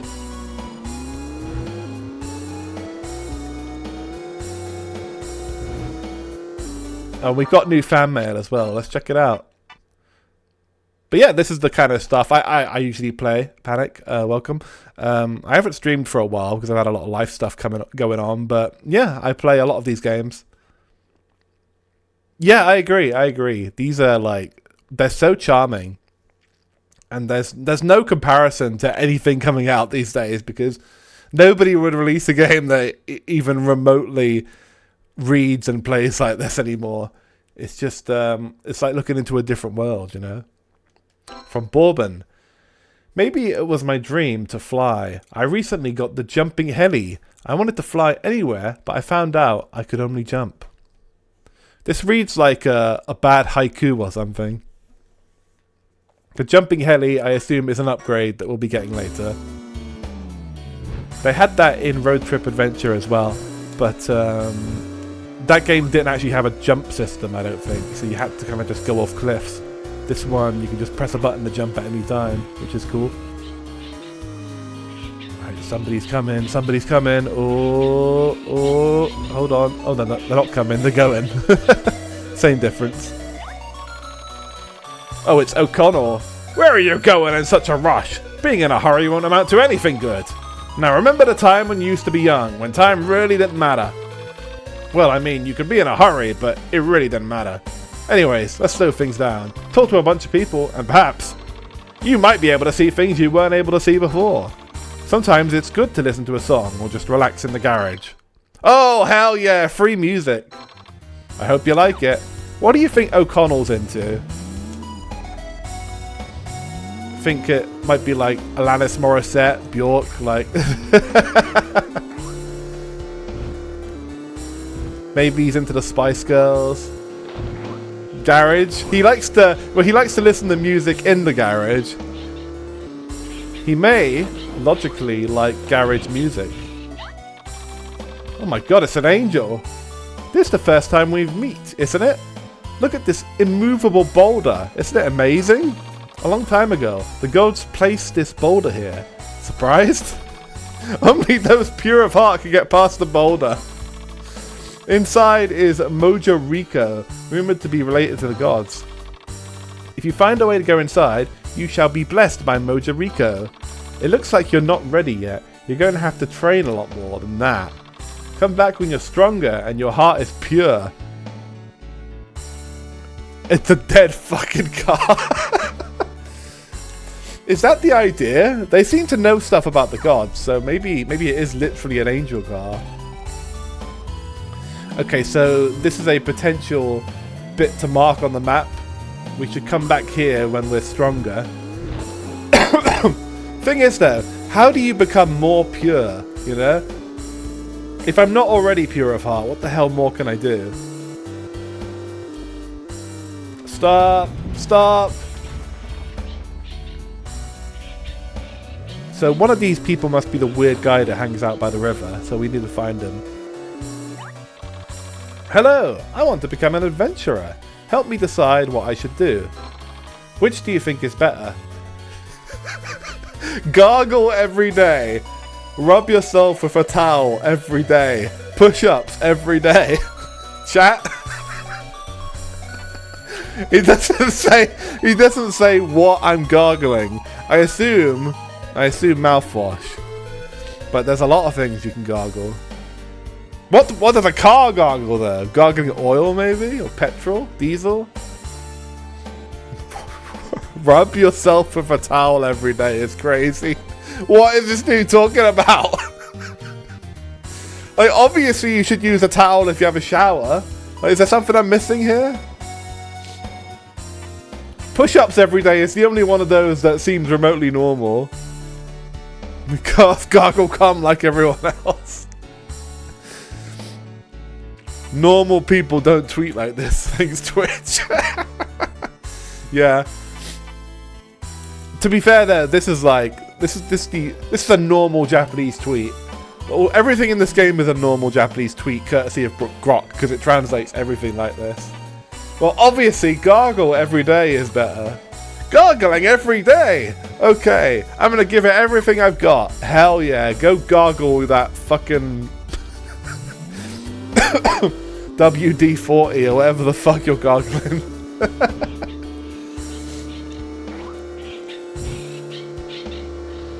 I can hear, like, weird monkey noises or something. Alright, hello, are you the weirdo? Hey, first time we meet, huh? You look like a easygoing person. Completely opposite from me. I've been pondering about my future for a while now. What I want to do for my life? Seriously don't know. Yeah, I feel that. Hey, you probably don't have any problems with any kind, do you? I've been thinking a lot about my future, what I want to be, what I actually like doing. Seriously don't know. Can't find what I'm looking for. Yeah, same stuff.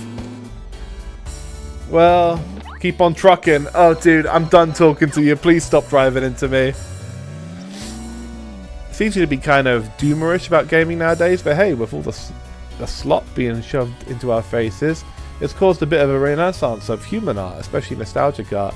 Yeah. I think, like, a lot of the rise of retro gaming at the moment is because games from this era, certainly, and games like this, do have a lot of soul. Like, we're kind of joking about it, but the ridiculous translation this game has is not something you're going to find in many walks of life anymore. Like, it's just so charming, you know? Oh my god, that's Hayden again! He's really fast. Oh god, I can't get away from him. But yeah, it's a really charming game, and these ChoroQ RPG games in particular are just like I don't even know how I'd begin to describe these games. I've played about 70% of ChoroQ on PS2. And I finished Road Trip Adventure. Oh my god, it's still him! I keep thinking it's a different car because he keeps changing direction, but no, it's literally all him. But they're all like this, and they're all just unhinged, you know? The plots are insane. I think what it is it's a bunch of, like, bored as fuck Japanese salaryman just writing down the things that are bothering them and, like, their random thoughts and stuff. And they just basically made a game about it because they were making this licensed ChoroQ game for a toy brand that nobody was really expecting anything out of. But they just went completely crazy with it. And they made so many of these. Like, there's so many. They started on, like, the PS1 Saturn generation. Even the story games were around back then. Like, ChoroQ Wonderful, I think, was one of the first versions of this kind of ChoroQ game. And they just kept doing it and doing it and doing it. They released so many on the PS1, so many on the PS2.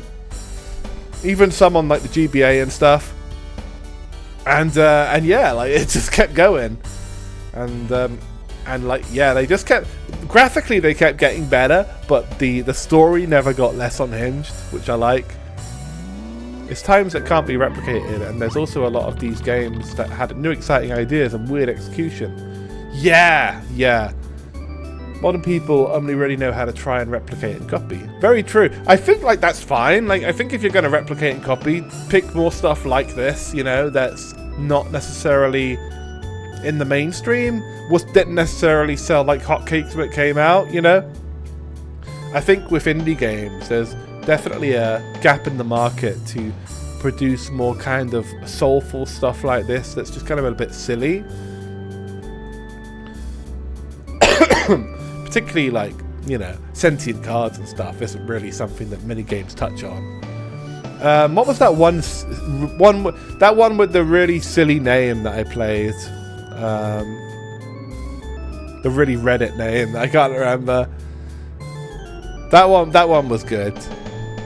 And that one had talking cars. You gotta eat your comfy farm slop and like it. Oh dude, I bet there's gonna be like 7 more comfy farm slop games announced at State of Play and all the other ones. Yellow Taxi goes vroom. Yes. That's it. That's a good game. I haven't finished it yet, but I will revisit it at some point. But that one has like that's the only thing that I can think in terms of indie games that has like a little bit of a ChoroQ vibe. Because it's like a sentient world with like talking cars and little bits of like silly platforming and stuff. The story is actually pretty good, but like the name's terrible and the humor's like a little on the Reddit side, but that's okay. I think even that's acceptable, you know, if it's got enough soul. I think it's stupid to live in fear of constantly being cringe, you know. I'd rather have a game be a little bit cringe than like not have anything going for it at all, you know. Anyway, here's Botch. Oh my god, what a wonderful fucking name. This dude's wrestling career is done. I wonder if there's something interesting in this world. I get bored so quickly. No matter what I do, it's so unfulfilling. The bird that I had, I ended up letting it go. I want to get out of this lifestyle. Maybe I should start playing an instrument. What do you think would be good? Oh my god! Chat, we know the answer to this. So we found the pianist, we found the bassist, we found the guitarist. We did not find the drummer. You, my depressed friend, need to get bashing those drums. That might be interesting. I hope I don't get bored this time. Yeah.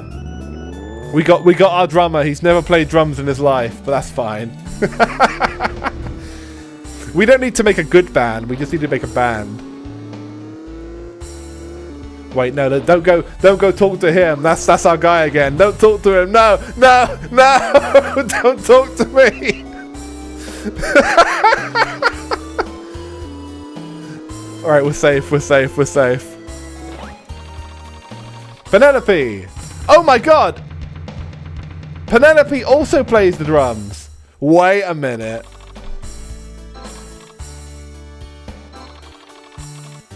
Hold on, let me hear that again. Hello, although I might not look it, I play the drums. That's pretty good. Isn't it a beat that you'd fall for? Or is that person who's in dire need of my precious drumming? If you find someone, you will tell me, won't you? Okay, so we actually have a choice of drummers. We can have the depressed guy, or we can have the gamer girl.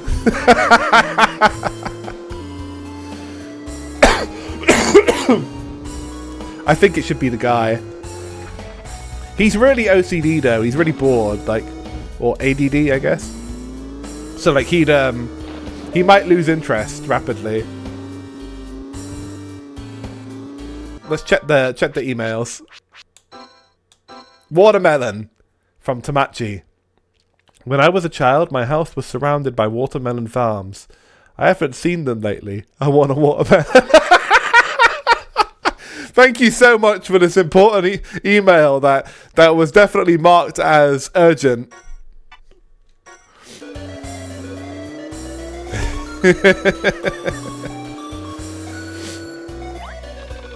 Hey, how you doing? Alright, this is the bassist.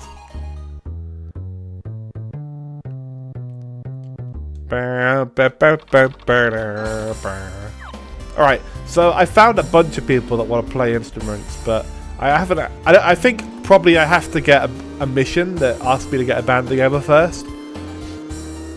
My guess is that I'm missing step 1 on this, but we do know where they are, so we can find them again if we need to.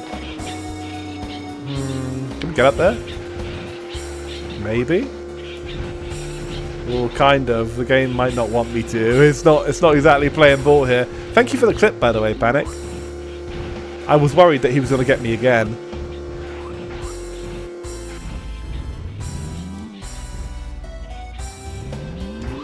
I don't know if this is actually possible. Maybe I should do something else with my time.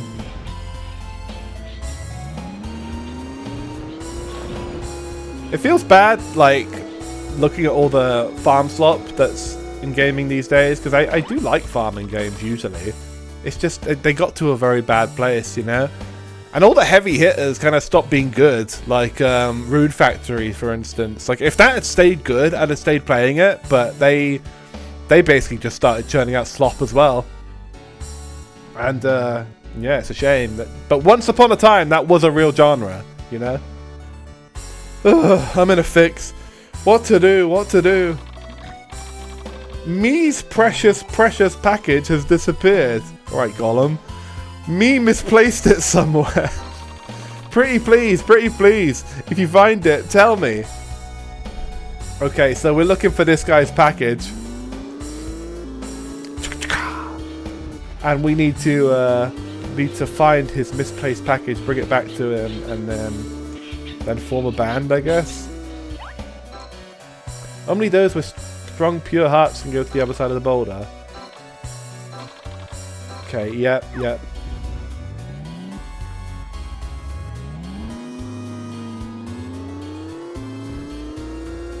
Alright, let's get out of here a little bit. There's some stuff over this side. I don't think I've looked at yet. A couple of huts.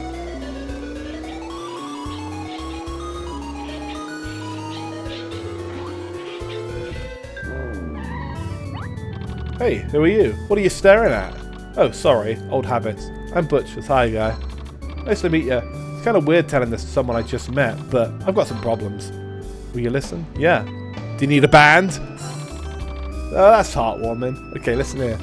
I don't have a son, you see. And since I don't have someone to take this job after me, I was wondering if there was someone good out there that'd be interested.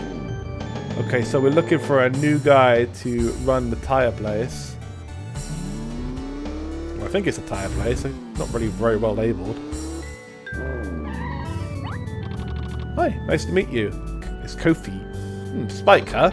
But why do you walk into people's houses without permission? I really don't like strangers walking in. Don't you think so? I mean, I don't know what kind of person you are, and there is such a thing as privacy. I'd really wish that you'd respect that. Well, I'll overlook it this time. Do you know you're in a video game? I believe I've also said a little too much. Yeah, you have. I hope you don't worry about it. Well, as a commemoration of when we first met, I'll give this to you. Oh, we got the green stamp. Nice. We got the red and the green. That reminds me of, like, when Link gets told off for throwing pots and walking into people's houses. It's like, sorry, it's just kind of the thing that's done. Hi, it's you. You've come again. By the way, I forgot something important. I hadn't introduced myself to you. My name's Kofi, and I believe you are Spike, right? I think it's a really nice name. Hope to see you around again. So they don't mind if I come back again, actually. So that's good. That's good. I thought they'd be mad at me. Alright, so those are the two huts.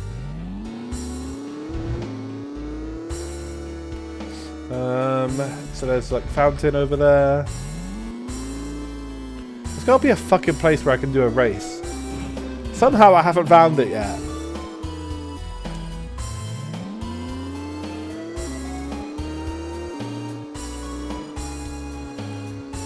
Alright, which way did I go? Let's try going up.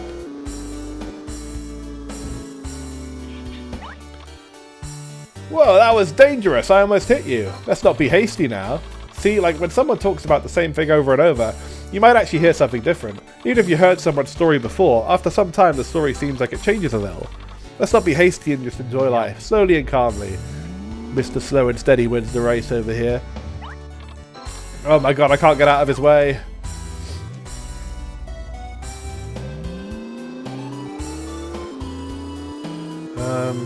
I thought this was going up, but it's going down. Okay, so there's another path over there. Try that one as well.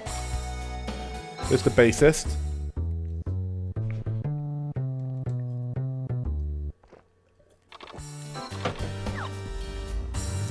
I wonder where this band mission takes place. I've met all of the members before I've even got the mission.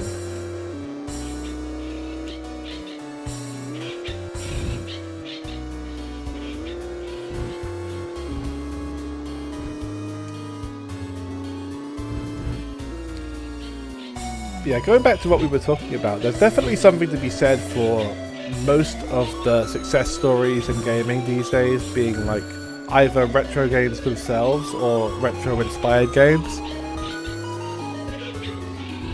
Screamer is a really interesting example because that is actually a remake of a DOS game that came out in the mid-90s that I have played on stream before on one of my DOS streams, and I was really impressed by it. I remember thinking, god damn, this is like really crazy shit for the time. And it didn't really like, it isn't a game that I would consider to hold much name value though, because I'd never heard of it prior to that point. And like the game that's out right now on a like technical level is like related to it, but is basically like a brand new attempt at a series that still is kind of related, because it is actually like largely the same developers of the old game. They're basically just rebooting their own series. So like, I don't know, I think it says a lot, particularly in racing games, with how much stuff is inspired by the past, because it does feel like a genre that kind of, it peaked a while ago, and in order to get it to peak again, I think we have to learn a lot of lessons from the past rather than, you know, trying to reinvent the wheel so much. Kind of the same with the recent Forza Horizon, which, you know, is doing a lot of stuff, from what I've been told, that like is more in keeping with the earlier games, and, you know, getting rid of a lot of the bullshit that was introduced in the last couple. And it's good to just kind of like reel it back a little bit sometimes. There's 3 huts there. There's a bunch of shit on the map here that I can't seem to get to, but I'm sure there's a way. At the same time though, you don't really want to be living in a world that's like entirely referential of like old shit, which obviously is kind of where movies have been for a while. It's Risa. So like, it's the state of the industry is curious for sure. Nice, nice, good luck. That sounds really good. I think more games like this should exist for sure. And certainly, like, I think the indie game scene has been hard carrying the racing genre for a long time. So I think like it's only recent, like with Screamer and like the new Forza and stuff, that AAA games are kind of starting to pick it back up a little bit. Because for a while there just wasn't much good coming out at all. The soundtrack's great, isn't it? It's just classic MIDI stuff, yeah. Piano bar. That's me. I'm sorry. I'm the singer at this store, but my voice has gone away. Isn't there some kind of remedy? Okay, so they need some cough syrup or something. I'm sorry, but I'm keeping it all for myself. The soundtrack on Road Trip Adventure was amazing, yes, and it's so far it's pretty solid on this too. It's very much same kind of vibe. It's Choro Moa. I want everything. I want everything. Bored, bored, bored. Do you have anything interesting? Dude, everybody around here is bored as fuck.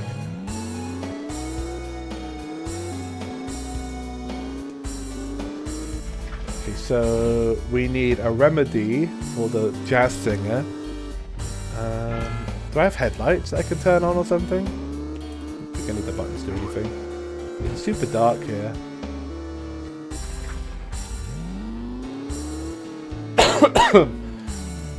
There was a funny story about the soundtrack of Road Trip Adventure where I watched the YouTube video. I'm sure I've probably linked before when I was talking about it, because I did about 100 parts of that one.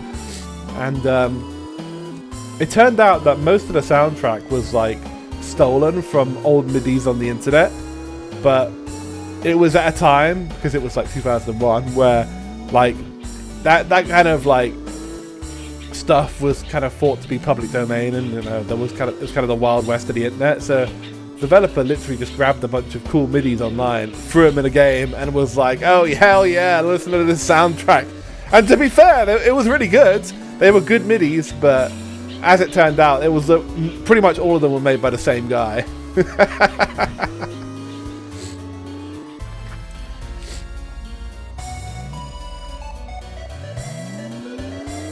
I don't remember if like another person took credit. It's quite possible, but there's definitely a YouTube video on it that's a decent watch. Hi, nice to meet you. It's Dunk. I love books. I've collected a lot of them. But there's 3 books I really want to read, and I've searched all over for them. They're 3 books with the same cover, all different in colour. The title. It's funny that he mentions that, because getting back on my bullshit again, there's 3 versions of Gadget Racer. This particular game, that are 3 different games. There's Gadget Racers on the GBA, there's Gadget Racers on the PS2, and there's Gadget Racers on the GameCube. And they're all completely different games. So that's exactly what he's talking about. They couldn't stop using this amazing name. They must have had fucking Mike Matei on localization or something. They really wanted this series to take off as Gadget Racers, but alas, it'll always be ChoroQ to me. The title is Red Book, Green Book, Blue Book. If you find them, I'd like to have them. Isn't that the book I've been looking for? Oh, apparently I've already got one. Yes? That's the green book. You'll let me have it, right? Yeah, of course. Thanks, I'm looking forward to reading this as well. I'll take my time reading through it. Dude, you've got a random fucking deer head. How on earth does a car hunt a deer? Well, I mean, runs it over probably, but like logistically, can we handle a shotgun? Apparently, I found the green book and I didn't even realise. Something in this cave. Ooh, spooky. Let's have a look.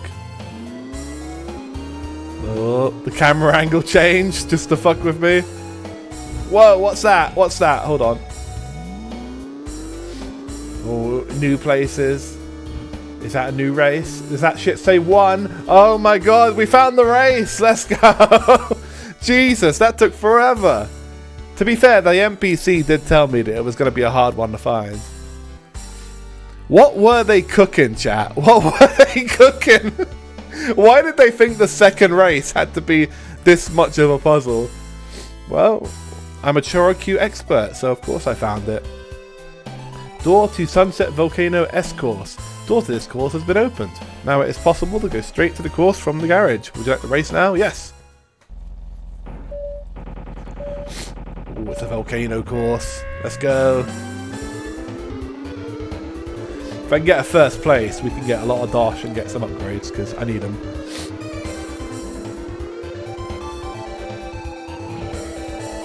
What a beautiful JPEG of a volcano that is.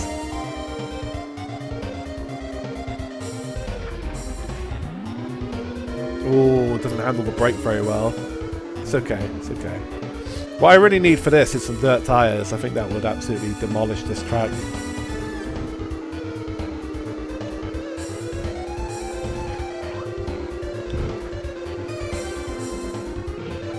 There's a good MIDI too. Is that the kind of shit I'd play on the piano when I was 8? Hold on, get down, get down!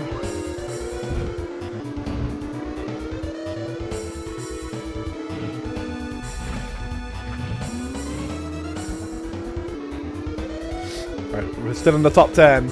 We can still win.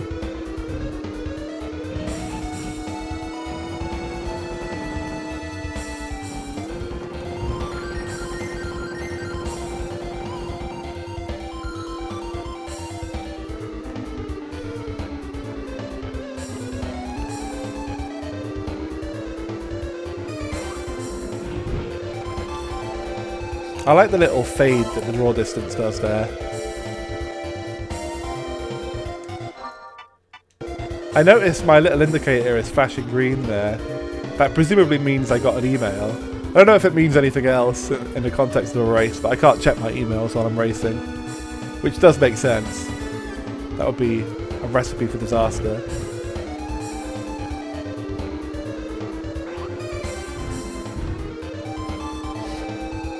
Risa is probably going crazy right now because I'm performing so well. Yeah, it is very Suda 51-esque. I like it. It's like, it sounds like Mad World or No More Heroes or something. It's classic sound effects, like mid-2000s stuff. Yeah. No, I know exactly what you mean, bizarrely. They're probably pulled from a CD that every developer in Japan had. Uh-oh. I'll pay for that jump. Okay, I'm going to have to master this one a bit more. I'm struggling a bit, but we'll get it. At the moment, the most pressing upgrades are tyres and brakes. The stuff I've got is not good.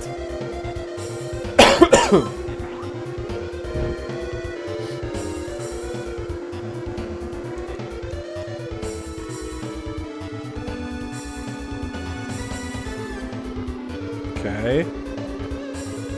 Keep those tyres moving.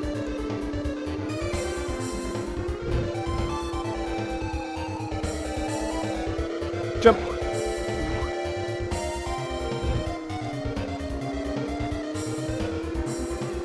Jump again. Oh yeah, I forgot I can do wheelies. I haven't really found the use for it yet.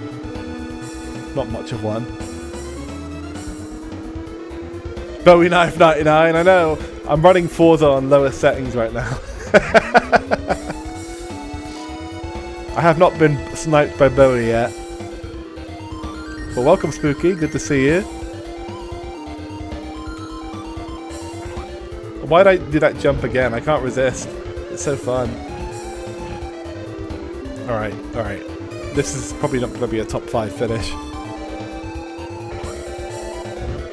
I think I can manage a top 10 there.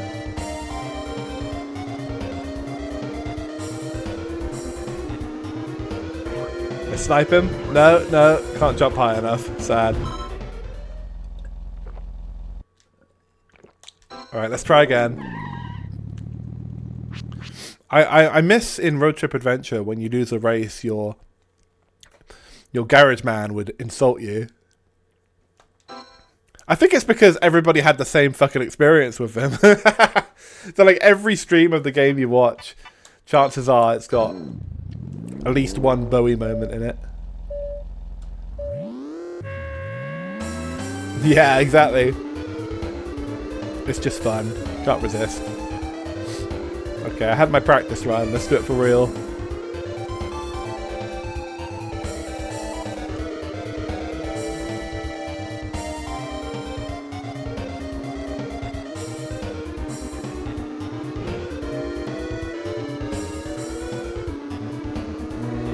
Come on.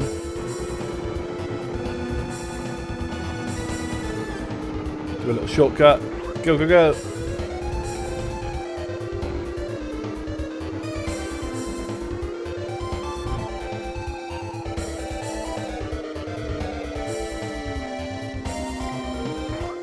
Oh, that didn't work out.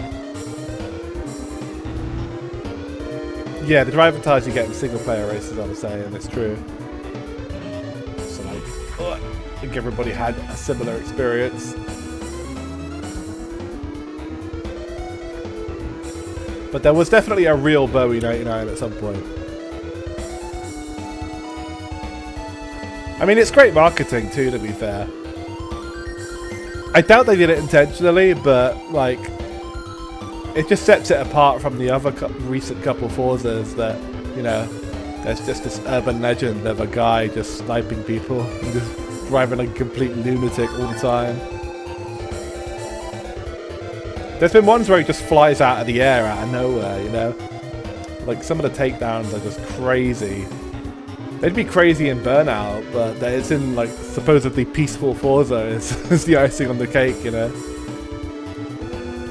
Oh, we got that top 5. It's looking better.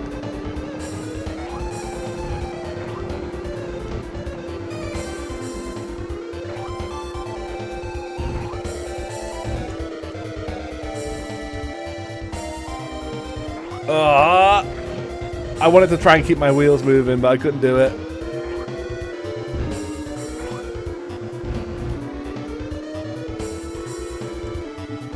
The lack of brake power is a massive issue at the moment, so I'm sure you can tell.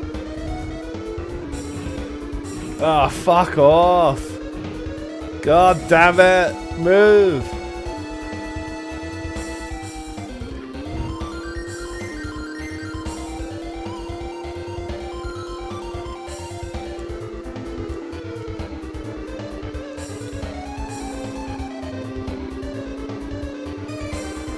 Jump. Right, final lap, top 5. The Bowie films are like that one of Bigfoot. Yeah, exactly.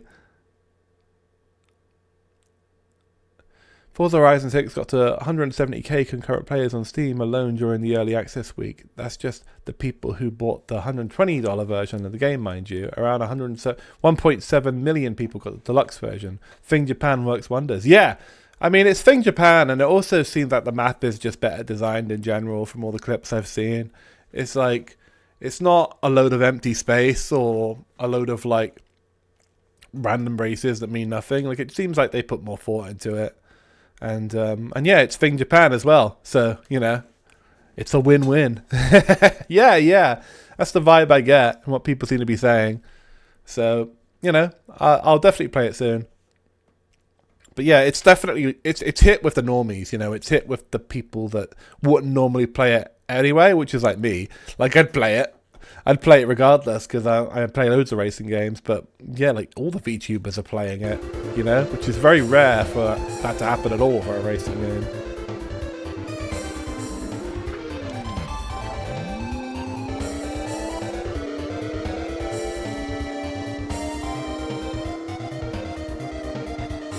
Obviously, I'm trying a shortcut here, which is not easy.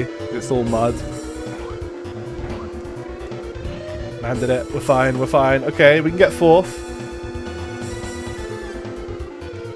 Alright, hit that fucking brake. Oh my god, I wanted to use him to sandwich me. That might have been my only hope because I can never stop enough for this bit.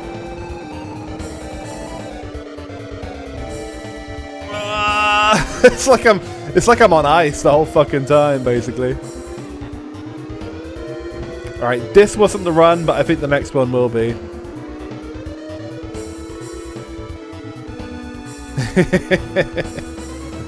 Exactly, that's me.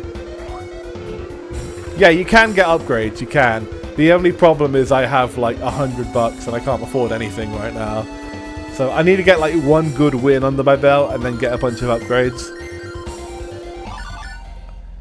As far as I can tell, all of these games carry over the stuff from the last entry, so this one does have the upgrade system in from Road Trip and stuff.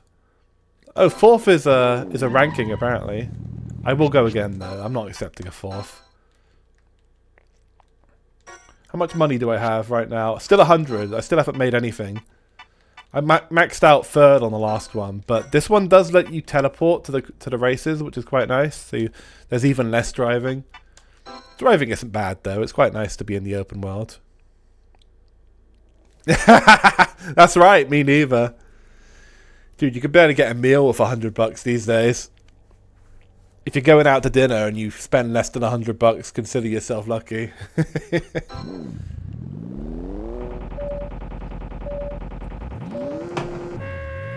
Here we go. I should have checked my emails while I was there. Maybe I could read some motivation from Risa.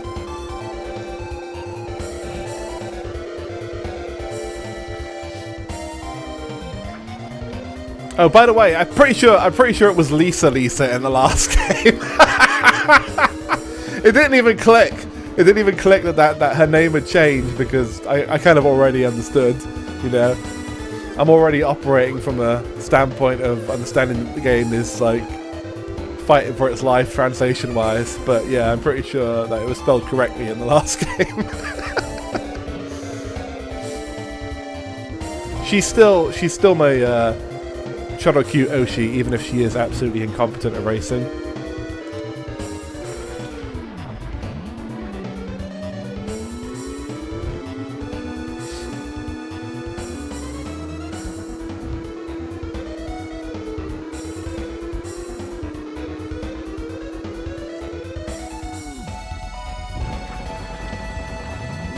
Risa, it's your birthday.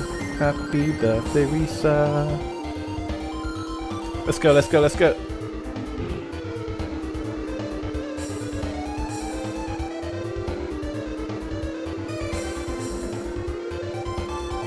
Alright, we're doing better. Already in 6th place.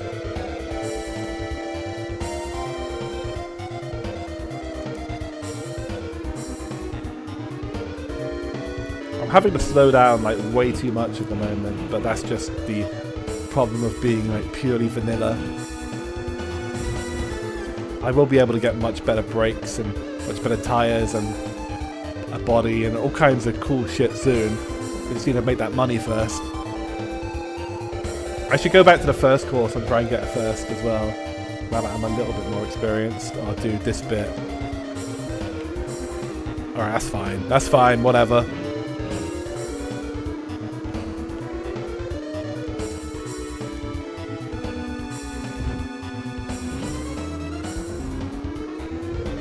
So much for fucking progress. Come on, come on, come on, come on.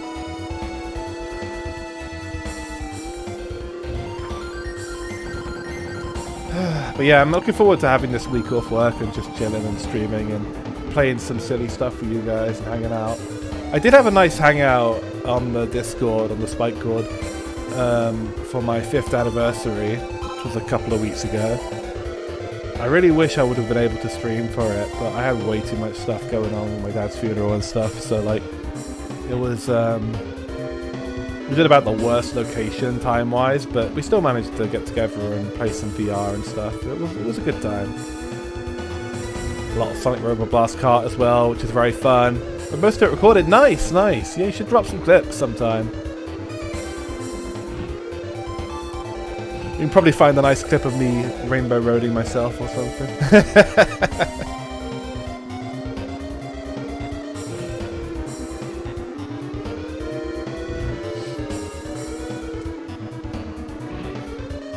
But yeah, if you think my voice is bad now, it was even worse then. It's like, this might be the longest fucking flu of my life. I feel like even when I had COVID, it didn't last this fucking long. But it should be sorted soon, hopefully.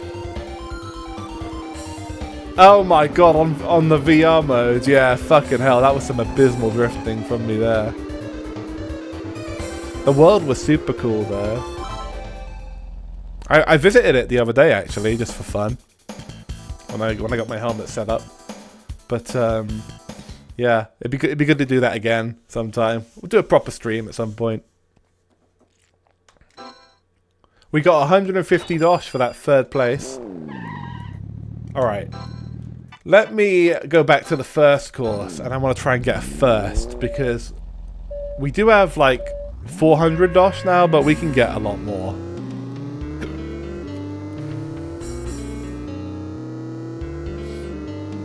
It ran okay, actually. It had a little bit of stuttering at the start when I think it was like doing all the shaders and like getting everything loaded up. But once I got going, it was fine. I was just in the world by myself though, so if you've got Mechanic At's fucking Five Nights at Freddy's Booba model, then you know that might be a different story.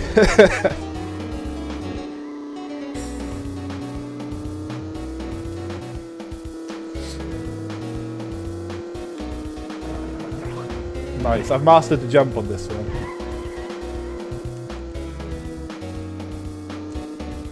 Oh yeah.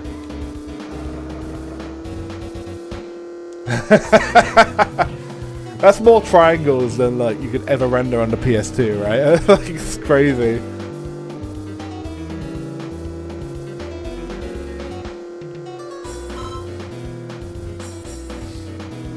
Nobody's graphics card's ready for that, especially not mine. You guys see the price hike of the Steam Deck? Things are not looking good for the future. I don't think there's gonna be another Spike PC. I think it's this one for life now. We just might have to replace the individual parts if they need replacing.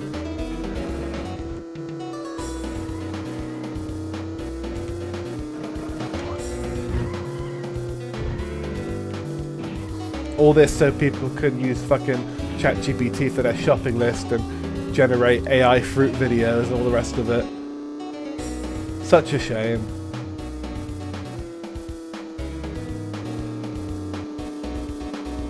Okay, I think we can do this one. We're already this good.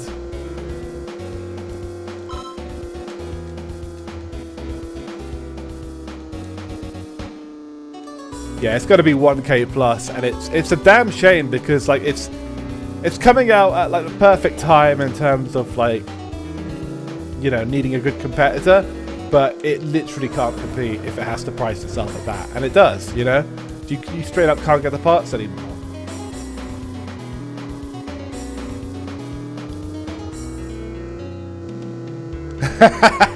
Oh, dude, Will Smith eating pasta was the fucking glory days. Back when it looked like shit, you know? We should have never evolved past from that. It's literally soul versus soulless. Original Will Smith eating pasta is soul. Everything else now is just terrible. But yeah, the timing for Valve couldn't have been worse. I think they were holding off, hoping that it would like completely drop and bomb, but unfortunately it didn't. And it just gets worse every fucking day with all of the crooks at the moment that are pushing everyone towards it. Nice, good. I'm a certified hater too. I didn't used to be though. Like I used to kind of see its merits a bit more, you know, because obviously, you know, like any tool, you can make logical, smart uses of it. But like, just watching what it's become and what it's kind of like. What it's doing to the planet, what it's doing to technology, what it's doing to basically all fucking walks of life. Hell, what it's doing to people's brains. I have to work with people that use ChatGPT for everything. So I'm seeing the fucking effects in real time. It's not good, man. We got 350 dosh now. That's pretty decent. Still can't go higher than third there, which is annoying. I'll play the stage one more time. Give it one more try. I'm pretty sure upgrades start at like 500, so I'll do that. For Road Trip Adventure, my currency was quid, but I went for dosh in this one. It's what Harry Enfield would want. Loads of money.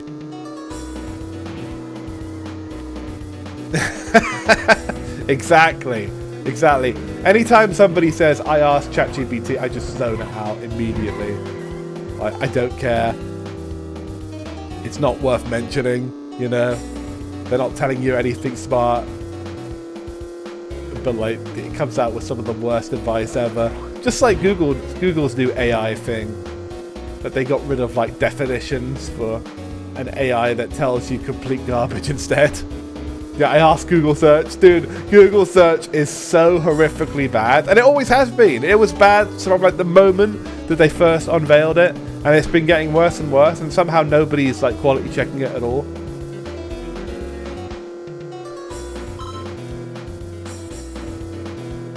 They have lost the plot. Google's like company catchphrase used to be don't be evil. Like that's what they'd put around the office to kind of, you know, influence people's decision making and stuff. And as soon as they got rid of that in like 2016 or whenever it was, it's been purely going downhill. Do no evil. That's it. And yeah, like the guys who founded Google used to be pretty fucking normal. Like, I remember watching a documentary or something. I think it was like a part of a documentary where they were featured. This would have been in like the mid 2000s, and like they were very regular, like stoner guys who just, you know, were, you know, just had a little website. It turned into a big thing, but they kind of kept the vibes of the office good, and they, you know, made sure there was a lot of fun things to do around the office and stuff. And like, it's become a complete monster, you know.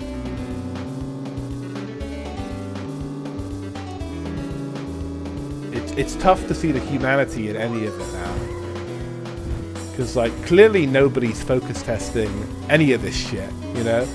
Their shitty AI might be the worst of the lot, and you know they're all bad, but Google's like is just incomprehensibly bad. Like it will tell you complete gibberish, and I've had it unfortunately in my job where people will Google something looking for a solution for stuff that is very delicate tech equipment that, you know, you can make very critical mistakes if you listen to the first result on Google, which of course is just scraping a bunch of websites and telling you some complete bullshit that is probably not even for the right model of equipment that you're looking for. You know, people listening to that has repercussions, you know. And it's especially annoying for like, because I manage like a lot of different parks and, you know, their tech and stuff. If somebody who is not tech inclined Googles something and they think, okay, here's how I solved this, and they get a complete nonsense answer and then tell me, oh well, ChatGPT said, oh well, Google said, like, no, fuck you. You are stupid for even considering that could be correct, because it's not. Yeah. They're making it harder and harder to do that as well. I've been on DuckDuckGo for even before all this shit happened. But like, it's harder and harder to filter out AI shit now, and they're making it that way quite deliberately, you know. I think we can probably actually buy something now, because we've got at least 500 dosh. So I think we should go see if we can get maybe some decent breaks. We just need to find the shop first. Here we are in the peaceful village again. Has not been burned down. So the shops and the garages, I want to see if they have like a specific look about them in this game. This one, I think, is this a shop? Nico? Let's check it out. Oh, it's a game shop. That's right. So if you want to waste your money on just a bunch of mini games, then you can do it here. Oh, it's like gambling. Okay, so if you get 43 seconds on this, you win more dosh, which is good. However, I'm not going to gamble the money that I just earned. I'm going to see if I can actually buy anything first, and then maybe I'll gamble it if I don't have enough. Do the speedboat challenge.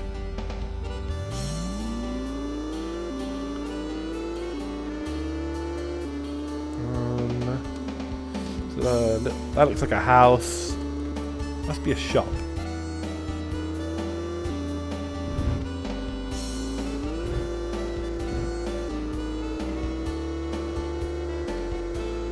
Hi.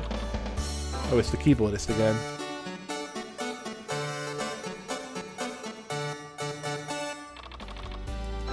Wonderful work.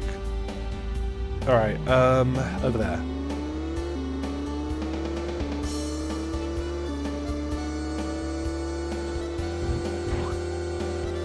It's a lovely little tune, it is. Can't argue with that. Maybe I can find more shops in the next town. Oh, the Jewel Appraiser. Appraiser J. I answered the quiz question about you. I don't have anything.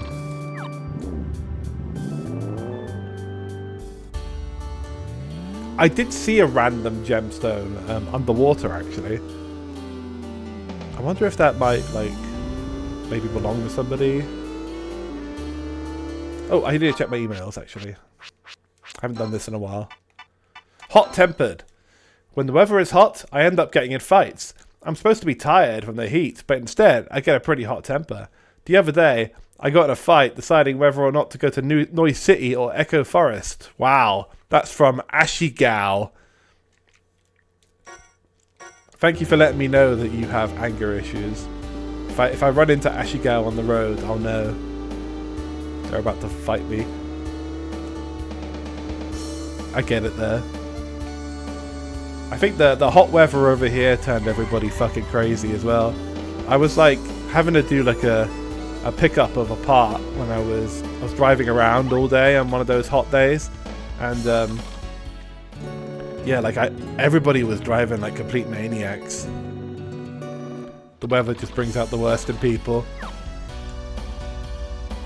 Thank you, Mr. Guitarist.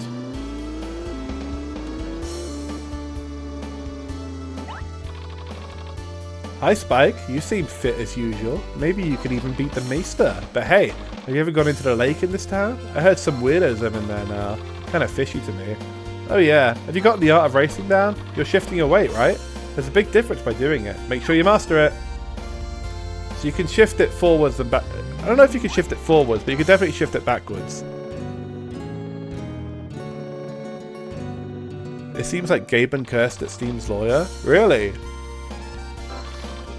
It is such a shame because Steam has always been like the do nothing and win team, but unfortunately, like, they can't really get out of this one, you know? Hello Spike, are you doing good? I've heard. Challenging the Maester, that's such a wonderful dream. It sounds so cool. I'm rooting for you. A Maester is what everybody's yearning to be. The game is not going to specify what that actually is, I guess. It's just the king of racing. I've heard that the key to racing is weight shifting. I've heard that it keeps you from jumping around too much. Okay, so you must be able to shift it forward as well. Interesting, interesting. I'll try it out on a few jumps. What about these places over here? One of them must be a fucking shop.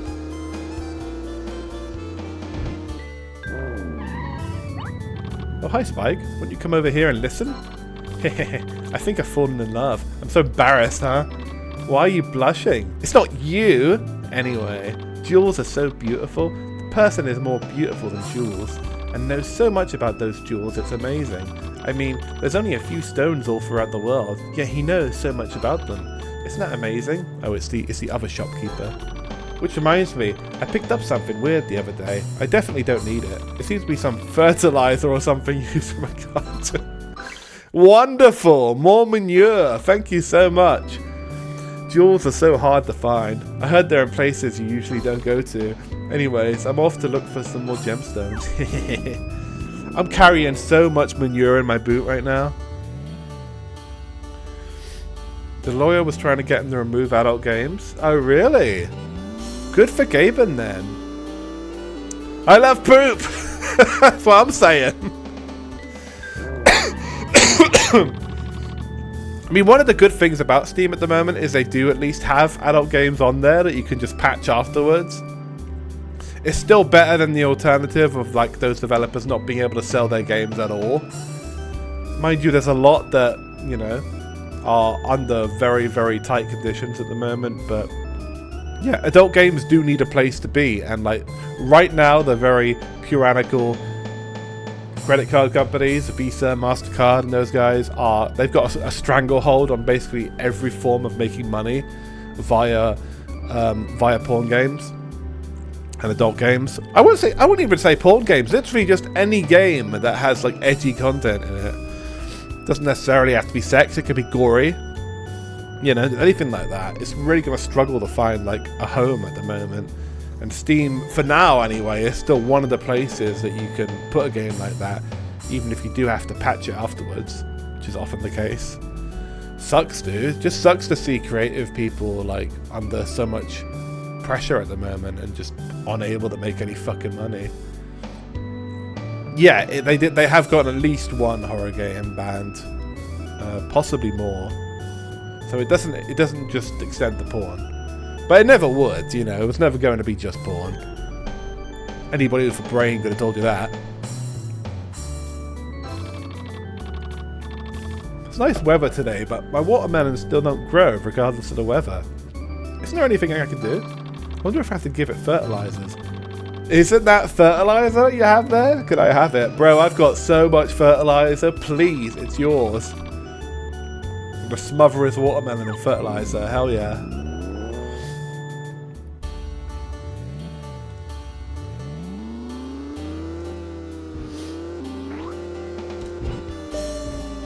Oh, what's my email? Donko, I can't swim. I'm not good at swimming. I'm always last at the swim meet. A boy in my class had a hover on. If I had that, would I be a good swimmer? That doesn't seem like it should be legal at the swim meet, but okay. Okay, so I helped out the watermelon one with the fertilizer. What else is there to do around here? There's a gem in the ocean that the appraiser might like, or maybe the girl with the crush on the appraiser might like. I don't know. Have I spoke to you yet? Marlo, I've recently come here. Nice meeting you. What's your name? Spike, huh? That's a good name. I used to live in a place called Scratch Mountain. The whole town is coloured like a sunset. I came through a gate over on the other side of that boulder. Oh yeah, I've been there. Yeah, of course. It's a wonderful place, so you should go there sometime. Looks like you can go to different towns from here. Nice, nice. Okay, easy. I wonder if like NPCs that have missions are a different colour. That would make sense. Does it say anything on here? No. The only good use I could see